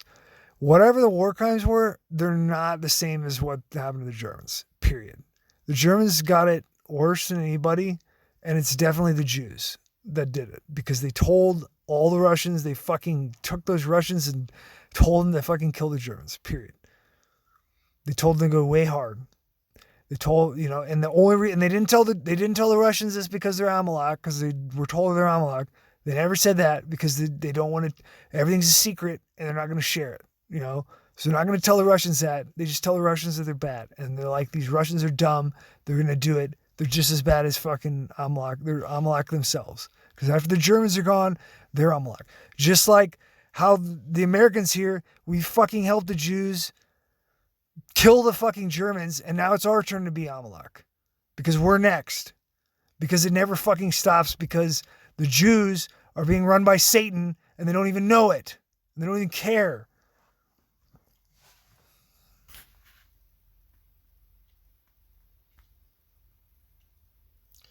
Now, what I should say is that in the Jewish community, even though what I've said seems like it's anti-Jewish, there's actually no difference really, other than the profanity and choice of words. But in terms of the historical events, there's really no difference in what I'm saying and what the some of the leading figures in Judaism are saying right now.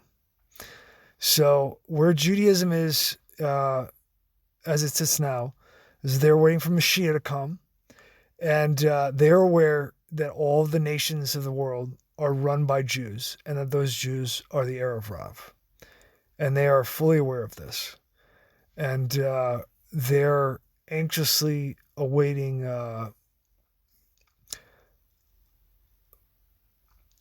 this whole show to play out. So where we're at right now is that I just got done watching Dave Chappelle, do a expose stand-up comedy on YouTube, where he talks, without saying the word Jew, describes the entire process of how the Jews own entertainment. And he calls them out about how things that are happening are wrong. And he does all this without saying Jew, and just saying like people that are controlling this. It doesn't take a genius to figure out this whole thing is far, far beyond stopping. There's no stopping what is coming. It is going to come like a wave. You pissed off Dave Chappelle. It's already done. Right now, we're just waiting for the hammer to fall, and that's it.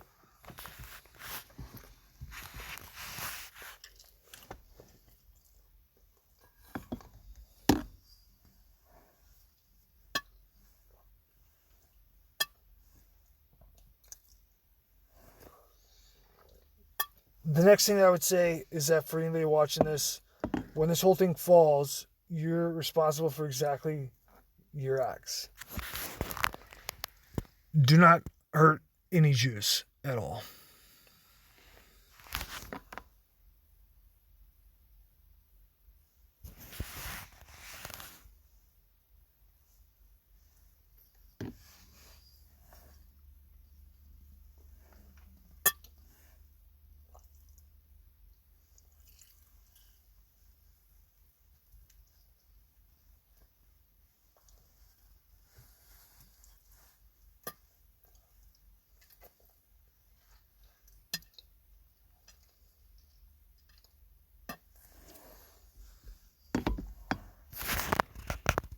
They're my people and I love them.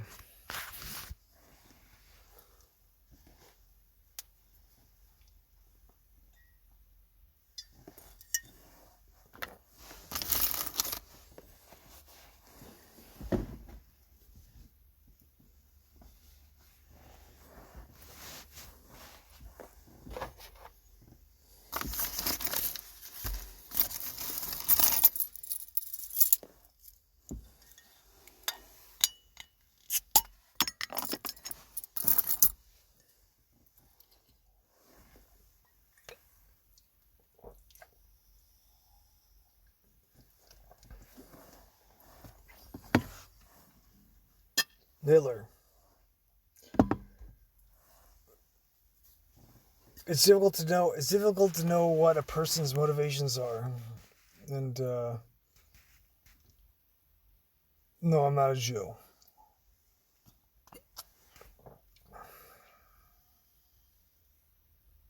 Hitler the ultimate gray man. I don't know. I can tell you that Hitler's not good for the Germans. Unless you're the person that holds the standard of good as being material, which is no standard at all. Everything that is good about Germany is entirely in the people and their creation. It has nothing to do with any of the material at all. All that shit already exists before they discovered it. They're just figuring the shit out. What would be good for Germans would be for them to be alive. What would be good for Germans would be for them to not have been mass raped or abused at all. And the only way that took place, the only way that is even something that happened in history, is because they gave their heart and soul and opened their legs to their corrupt leaders. It should never happen. Just like right now, we're in an extremely vulnerable place in the United States, and the people in the United States have vulnerable hearts, and they should not. Obviously, this government is completely out of control and does not represent the people. The last thing that you want is to support this government in some kind of catastrophic war that's surely to unfold, and it's only a matter of time, where they're going to rely on all your elbow grease to get anything done because they're not even a person. It's just a government. And you're the people that are going to fight any war for them. And why would you want to do that? Look at what they've done for you. You know what they've done? They've destroyed your entire country. They've run your country into the ground. All of your shit's made in China. They don't respect your Constitution. The Constitution comes first, not the government. We don't need a government, okay? It's not necessitated. It says in the Constitution, it says that the government is only necessitated by the rights of the people. That's it. If it's not for that, it has no purpose at all. It's very simple. There's nothing to fight because you can just defend yourself and get deep and stack in. You're going to stack bodies defending yourself. I think I've already proved that by talking about Bloody Bill Anderson, which is the entire point of that, where one guy can cause the entire Union, one guy that's 24 years old can fight the entire fucking Union Army basically by himself and battle the rest of the fucking Confederates and have disagreements and, problems and still manage to fight everybody. That's one fucking guy.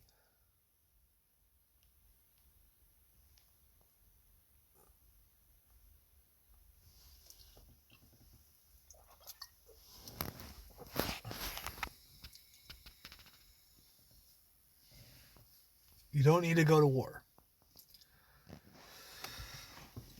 Anyways, this whole, like that whole Dave Chappelle thing, this whole thing is, this train's already left the station. If Dave Chappelle is putting out, comedy to the public that is like, nuanced woke, like I'm going to expose the Jews.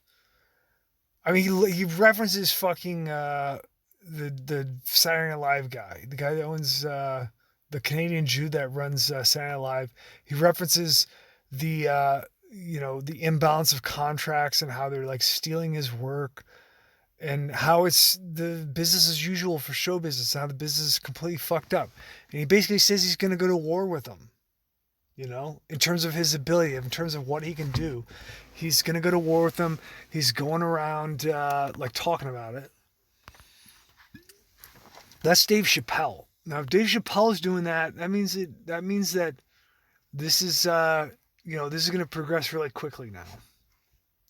It's already, and this was at the beginning of the year. This is at the beginning of 2021 when he started doing this. So it's already happened for a long time. The only thing that's holding it back is that the people are literally so retarded that they just can't pick up on it yet. But it's gonna hit like a wave. And I told you this would happen. I told you all this would happen. I tried to make you a forest to defend you.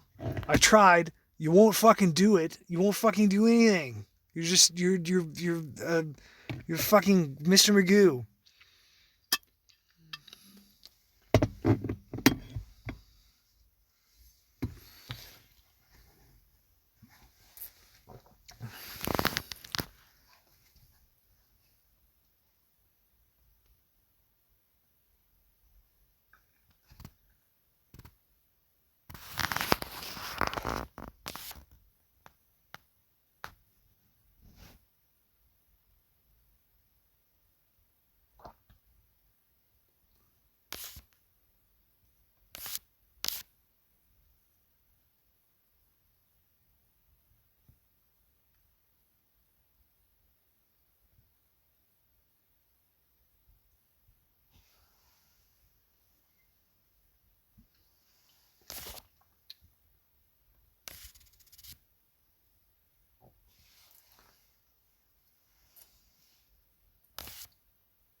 I was reading through your comments here.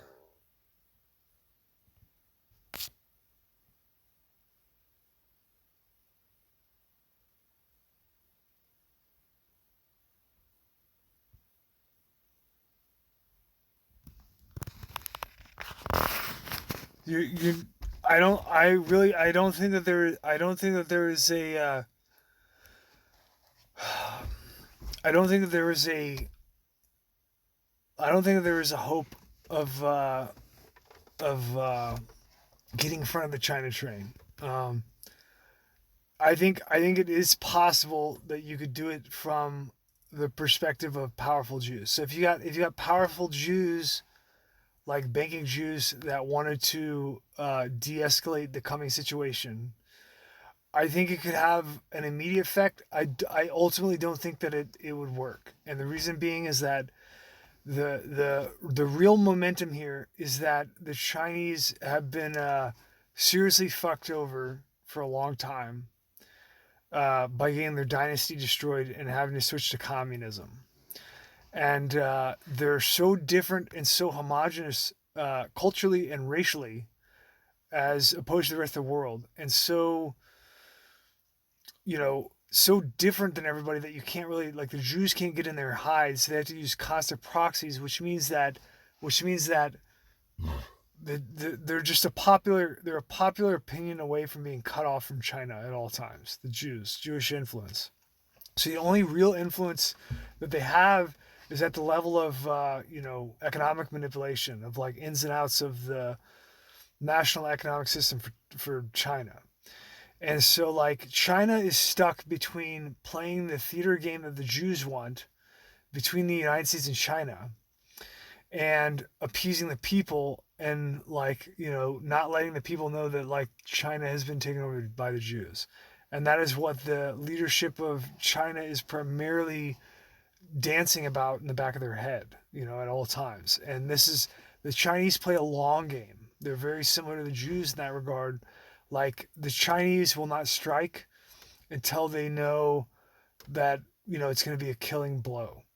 And so the Chinese have a resentment towards the Jews that they're hiding, that they don't want to talk about, because they're going along with this whole thing because they are intelligent enough to understand that they can't stop it. And so they're going through the motions, but they're able to, within their society, disseminate the broad understandings of things, like how influential the Jews are on affecting their society as outsiders, as aliens. And so this is already known. So China is at an advanced stage of being able to switch into like anti-Jew mode. Uh, the rest of the world just doesn't know that, and the Jews don't really know that, and they haven't really thought about that. So in terms of like the Chinese, what the only thing that would really set this whole thing back is just to like let go. It'd be like taking a wild animal that you have like in a trap and have been practicing breeding with, and just being like, look, I'm sorry about all this and it's wrong, and boom, I'm gonna let you free. And just letting the coyote go, and then hoping that it doesn't just like run off 20 feet and then turning around and being like, I'm gonna eat your face now. And if they do, there's nothing that you can do about it anyway. And so what's the alternative to it is that you keep playing this game and keep pretending like you're in control. You're not in control. The Chinese know about the Jews. The Chinese are just playing a game where they're they're pretending like the Jews are in control while the Jews have have power in the United States. As soon as the United States flips on the Jews, which is coming very shortly, the Chinese are going to take advantage of it, the weakening of the Jews, to just be like, we don't need you anyway. You're you're a bug, and they're just going to try to step on them. And that's exactly what's going to happen. It's going to be fucking catastrophic, and it's entirely the Jews doing that this entire thing happened, because they just won't stop. There's no power is like off limits. They just want everything, and it's gonna result in absolute disaster. And I shouldn't have to tell you that, because Ezekiel told you that and wrote the entire thing thousands of years ago. You should already know this. You're going to be all of your lovers that you've gathered around you. All of them are going to turn against you at once, and then you'll know. Then you'll know that it's God, and it's what you need to know, and it's the experience that we need to go through, so you can humble yourselves and get under control, because this whole thing is not under control.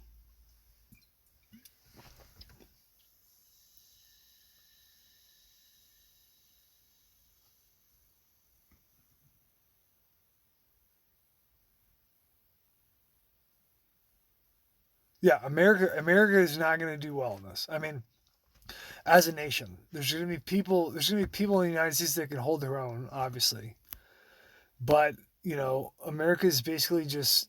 I mean, it's just like a puppet show. Like, it's just nothing but a circus. Like, all these different competing factions here are really going to get hit hard. And by the way, there's also a prophecy in the Tanakh about Judah will have revenge on Edom, and we are Edom. So it would be right in line with the prophecy there. No surprise. Really, ultimately, the what's ironic about it, I really don't think there's anything wrong with the natives. The natives here really had it right the entire time, and they should have been teaching the Europeans something. Honestly, but they didn't last. They got taken out.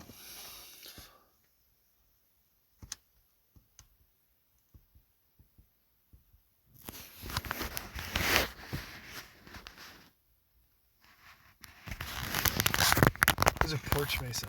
I don't know what a porch mason is.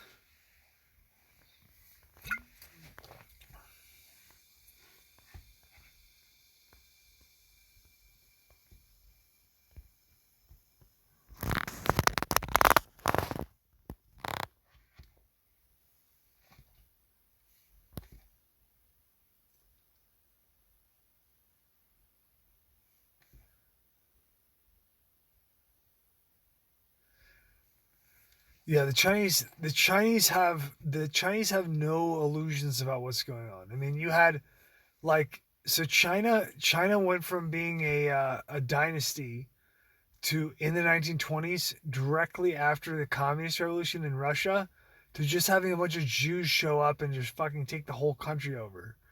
And they had some Chinese. They got a bunch of funding and arms that like took the whole country over. And this is like in the 20s.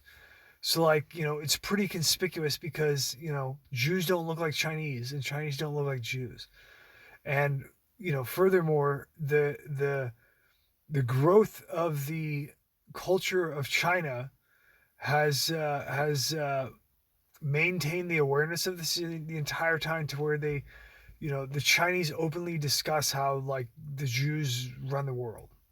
It's a normal non-conspiratorial concept in China, which is very different. It also lends to the reason why companies like Facebook create a firewall between Mandarin and English, like for China. So we view it on our news. They're like, oh, they're so oppressive. They're blocking their media, right?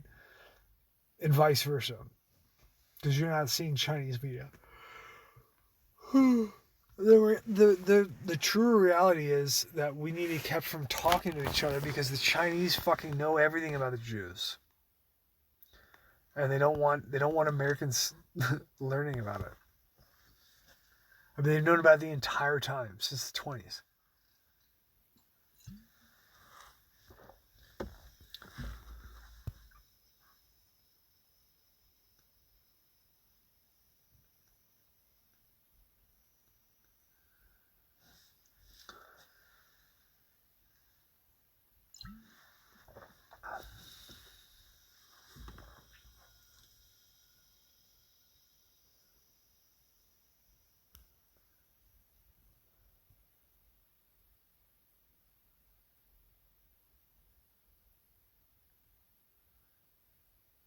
If you really want to know the true word, you can talk to some newborn babies. Every once in a while, they let it out.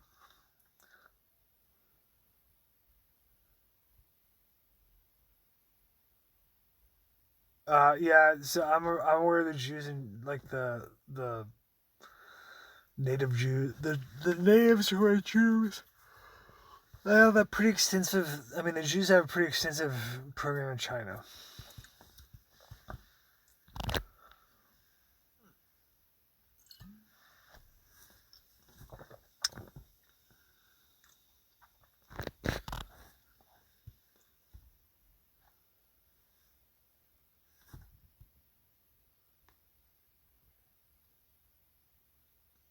Anyways, let's. I've been answering some questions here for a while. Was is the I don't probably the original guy that wanted the question about Hitler isn't here. Unfortunately, a serious examination of Hitler leaves you going like you really don't know which it. I can tell you that if Hitler didn't intend to destroy Germany, it was certainly the greater intent of whatever power drives this earth. That power intended for it to end up that way, and used Hitler to do it. Um, it's not good for the German people. Pride for the German people is right. The German people should be proud of themselves because they are a great people and because they have a rich culture that's full of life and wonderful things that they can make themselves and secrets that they've learned about the entire creation that are special to their own experience, and that is and they should be free of being slaves economically.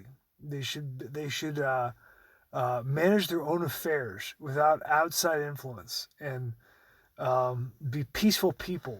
You know, and this what I just described to the Germans. That's exactly what should be happening of every people.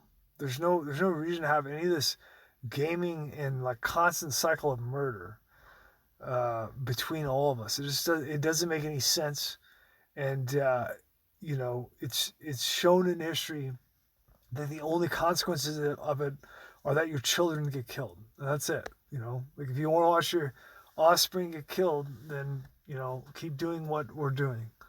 But I'm certainly you know tired of it. I'm tired of seeing it. It doesn't make any sense. Obviously, all of the people of the world are being taken advantage of and abused.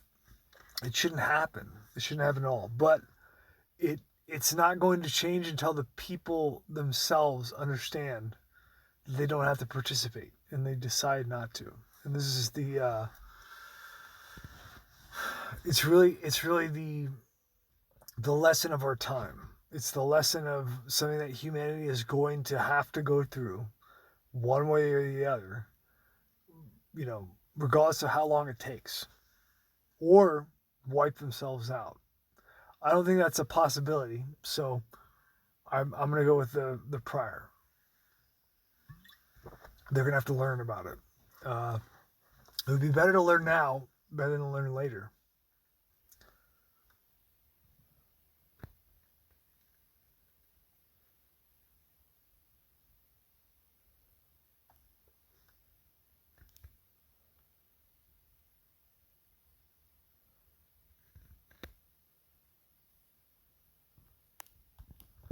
Well, Ivka Mastabra is just something that I do naturally.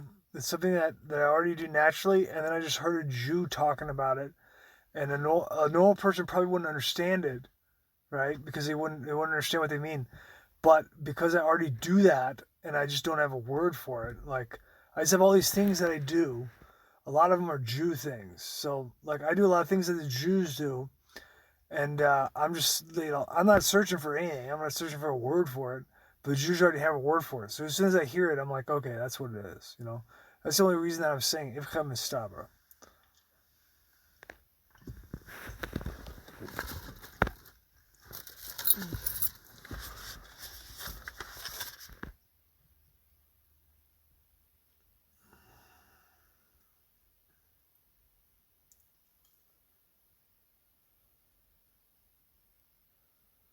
No, the Jews aren't going to destroy themselves.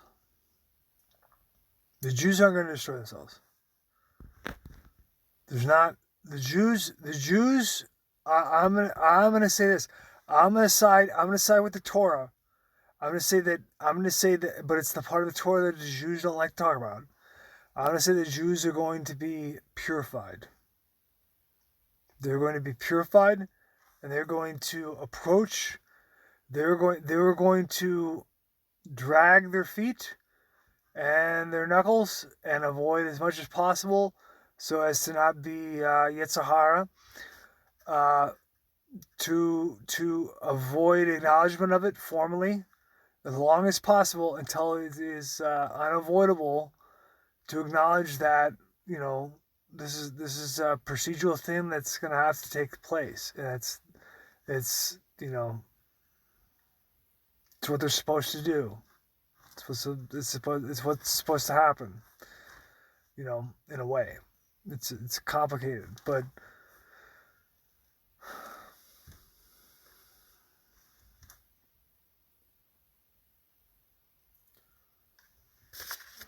there's no so when you're saying the word Jew and Erev Rav and things like that, what you have to understand is that you know, there used to be a lot more tribes than just, you know, Jew. So you know, Yehuda is Jew. So Yehuda is only one of 12 tribes. You see what I'm saying? A bunch of them are gone. They're lost. And so Yehuda is the only one that stays, and they maintain the scepter, right? The scepter does not depart from Yehuda, right? And so this is what you have to understand. So whether or not Yehuda's right, it doesn't matter, because they have to be. They're the only ones that remain, that maintain the scepter, right? And so if there's no Yehuda, there's no scepter. And so it doesn't really matter like how fucked up Yehuda is, because they're the only fucking ones that are gate guarding the whole fucking thing. You see what I'm saying? So they're kind of like standing in the way between oblivion and wherever the hell we are, right?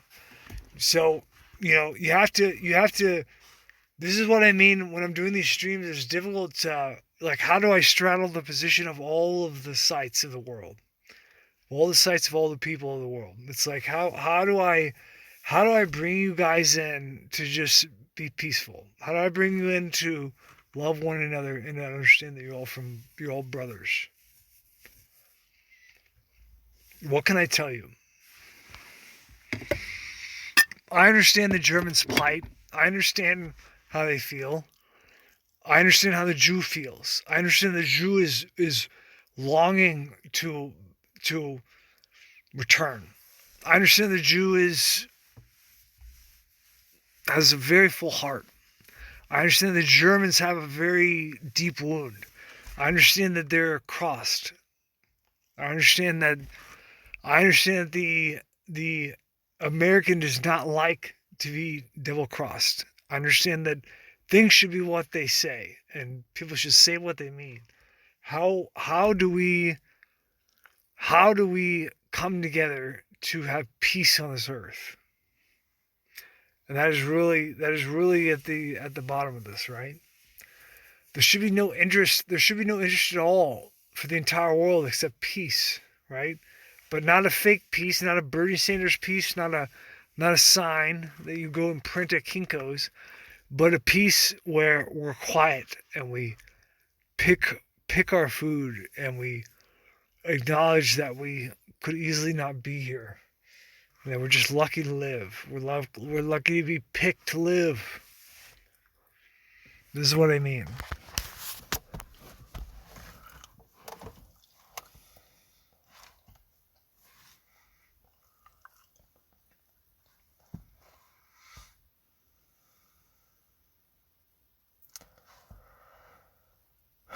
Yeah, I guess it's true. DS88 says something super esoteric. It says we come together by not existing. I guess it's true, but there has to be some balance between that and where we are.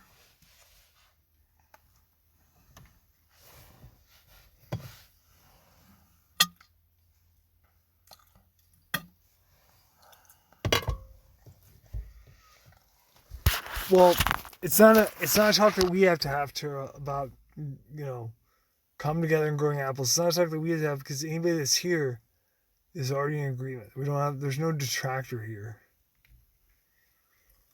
And so it's a mute point. It doesn't matter if you don't have detractors. You have to have detractors. You have to have a things have to change, right? We're not going to change anything with everybody thinking the same thing and being on a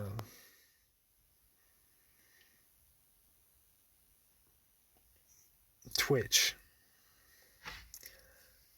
I mean, other things are going to change.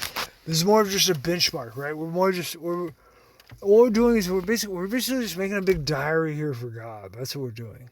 We're just writing a diary for God. It's going to be a few years, It's going to go however long. God's writing a little diary so that people can, look at all the people that are involved later in this whole process.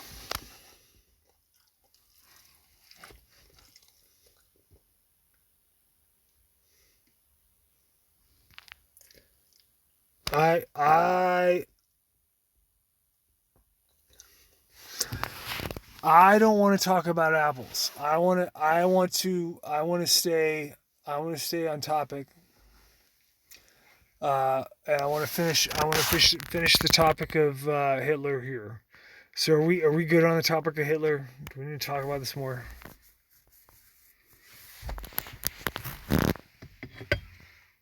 We want to finish one thing and then not move on to. We want to be complete here.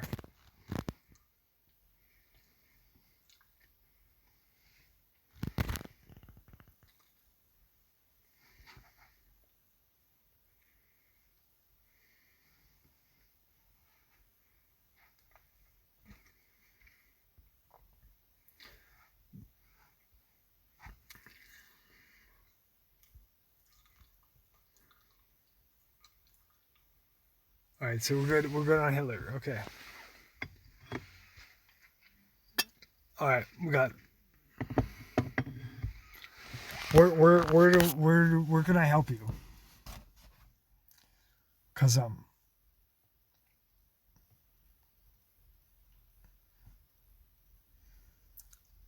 So the thing that you have to understand is that. Danke. Bitte schön. The thing that you have to understand about the thing that you have to understand about these guys in World War II, like all the characters of World War II, you have to understand this. So Stalin who comes and fights the Bolsheviks, right? Stalin is employed at a Rothschild factory in Georgia, the country, when he's young. So Stalin comes out of a factory that he works at, which is a communist product in Georgia, and then comes to take over the Communist Party, and that's where you get the Stalin dynasty, which is it's really I mean what we have to it's impossible to discuss these things unless I mean it's pretty much impossible to discuss these things unless you're a Jew that's unguarded and not worried about guarding things and wants to get to the truth of things, and then we can start discussing these things. It's not, or just a goy that doesn't care about anything and just wants to know truth. That's like the only way that we can get through these things. It's like Satan is in control of the world right now, and that's the only explanation. Like Rothschild House owns and developed the Eretz. So they are possessing Eretz as a hostage. So they're holding the Jewish people hostage, and it is very unlikely that Rothschild House will do Shuva. And this is like it's very apparent that they should Shuva, but they're not going to. And this is what they should do. They should have done a long time ago. And the Rothschilds, they have some good people. Miriam Rothschild is a wonderful woman. I can tell you that right now. Have you seen Miriam Rothschild's Seven Wonders of the World? This is a wonderful woman. This is not a tyrant. This is not a destroyer of worlds. This is, but this thing that is going on is regardless of how it started and who knows what. This whole thing is ready to be done, and things have to be let go.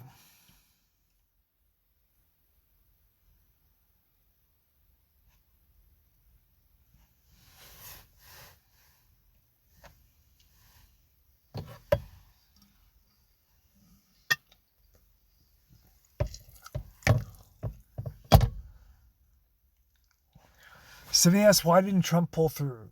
You'd have to be more specific on what does pull through mean?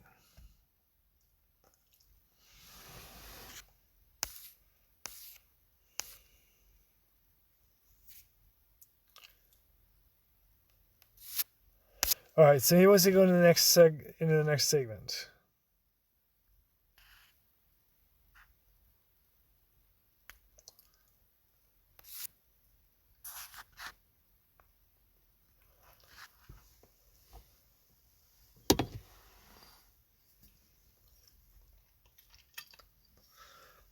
Now, Shuva does not mean repentance. Shuva means return to where you started.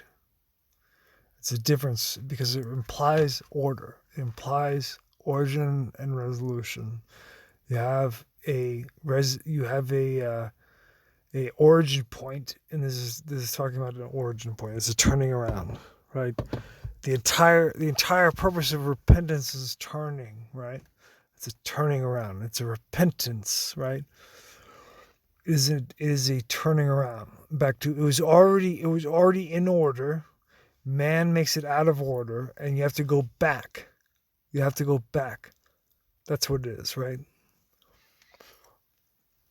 It's not a self-flogging. It's a turning around.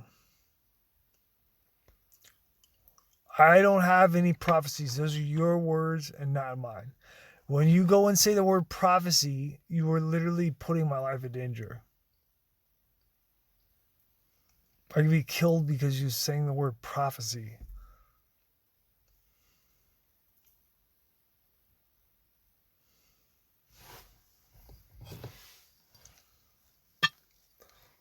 And so I never say that. I never say prophecy. Because it's not true.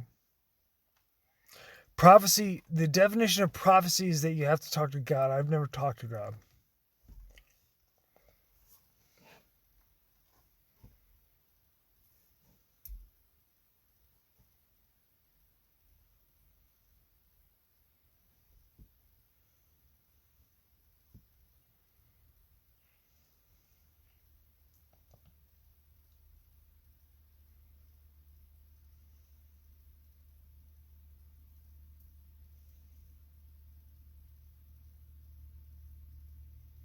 Although I will say that it's tongue in cheek. It's tongue in cheek, the thing about the Chinese and Trump because number one, it's not over yet. So especially the Chinese thing is not at all developed. The other thing is that the Trump thing is technically not developed yet. There is somebody in the town around here flying a Trump 2024 flag. So it could just be by different means, and I'm just seeing it wrong. The other thing is that things are not what they seem. Things are radically up in the air. The United States government is mailing or is wiring money to everyone for no reason at all. That's not a good sign of stability. So because there's so much instability, because obviously the product of mailing money to everyone is absolute disaster. Obviously there are ways that this could shake out that are radical. And that's plain to see. What I will say, is that I try very hard to respect my father, and I do, and so I do inside, and I try to show it, and you know, a lot of the stuff when I talk to my father, I try to be candid with him. I try to be honest. I try to think about what I say and uh, say exactly what I mean with no bullshit between us at all. Just straight to the point, efficiency. And when I tried to begin approaching this in my life this way, at first it was like he was kind of put off by it, the stuff that I would say only when he asks a question. I don't propose anything; it's just answering questions, right? So if he asks a question, then I give him an answer straight from my heart. And like over the past few years, it's just changed into where it's like he's gone from you know having discomfort with what I say to being like, this makes sense, and so this is it's a sign of the bigger picture of the whole of this whole thing transitioning. uh he's a litmus of other people that he comes into contact with, of all the business people in the world, you know and so this is if he's processing these things in reality, and is able to uh understand them, that means that like other people are too, you know so this whole thing is progressing very fast, and it's shifting very fast, and what it's going to shake out at, where it will shake out, is unknown. It's I mean, there's a ton of energy suspended in the air, and it is not decided at all how this is going to look. um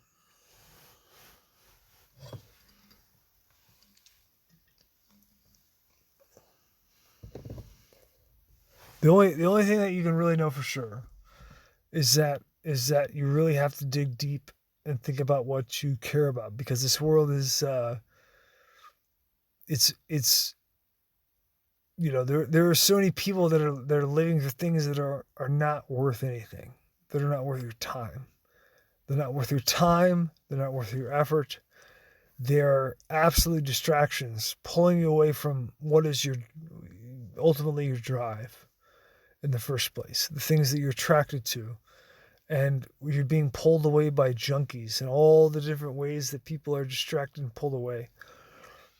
People need to focus on their lives, their real lives, their non-digital lives, off the phone, off the internet, families. That's the things that people need to focus on. They need to focus on truth. They need to focus on being strong for themselves, because you're not going to have any kind of public leaders that are in good confidence and good intent, that are going to come out and lead you. It's not going to happen. You're going to be fed absolute destruction by this entire beast. And that's plain to see. You've got presidents right now that no one acknowledges what's going on. Nobody acknowledges the degradation of the United States and how extreme it's become, and how it's simply a microcosm of the greater effect that's coming over the entire world. And that certainly the entire world will pay the consequence of, because they're entirely integrated through economics. Anything that happens to the United States is simply, it's not that the United States is like affecting the rest of the world. It's that the United States is the barometer for the rest of the world, for the global system, because it was chosen to be that way. And so what happens in the United States is surely going to have major effects in the rest of the world, and it's going to affect every single person here, every person that's alive, and that the entire future. And people should be reaching deep and getting thinking about who they really are, and who they need to be, and the difference between who they are and who they want to be. that's the entire struggle of this like this coming time is to do the things that you say and position yourself in your life the way that you need to live without worrying about outside things that aren't even real, like these brands, these promises that aren't true, these all these illusions. All this stuff is just to take advantage of you. It's like your entire existence is already here outside of all the things that you're spending time on, wasting away, that are unfulfilling, that will never fulfill the promises that they give. And your promises, what can be fulfilled is all laid out in front of us, and all that we have to do is just align ourselves with reality to live, to walk forward and live, and just go through our paces of this our opportunity to live and what we're blessed to do to live, and to do the best that we can as honestly as we can, and take our own limitations in the heart, and acknowledge that there are nefarious distractions that are here that are going to go away eventually, and that we shouldn't get caught up in it, and to try to isolate and protect our families from them, and try to push it out to where it can't be integrated with us, because the ultimate problem is that the integration of this beast to actual real people, where they're interwoven together, where they can't be separated, is the survival mechanism of the beast. And so we really need to bathe ourselves and separate, and allow this process to take place as this beast gets choked out.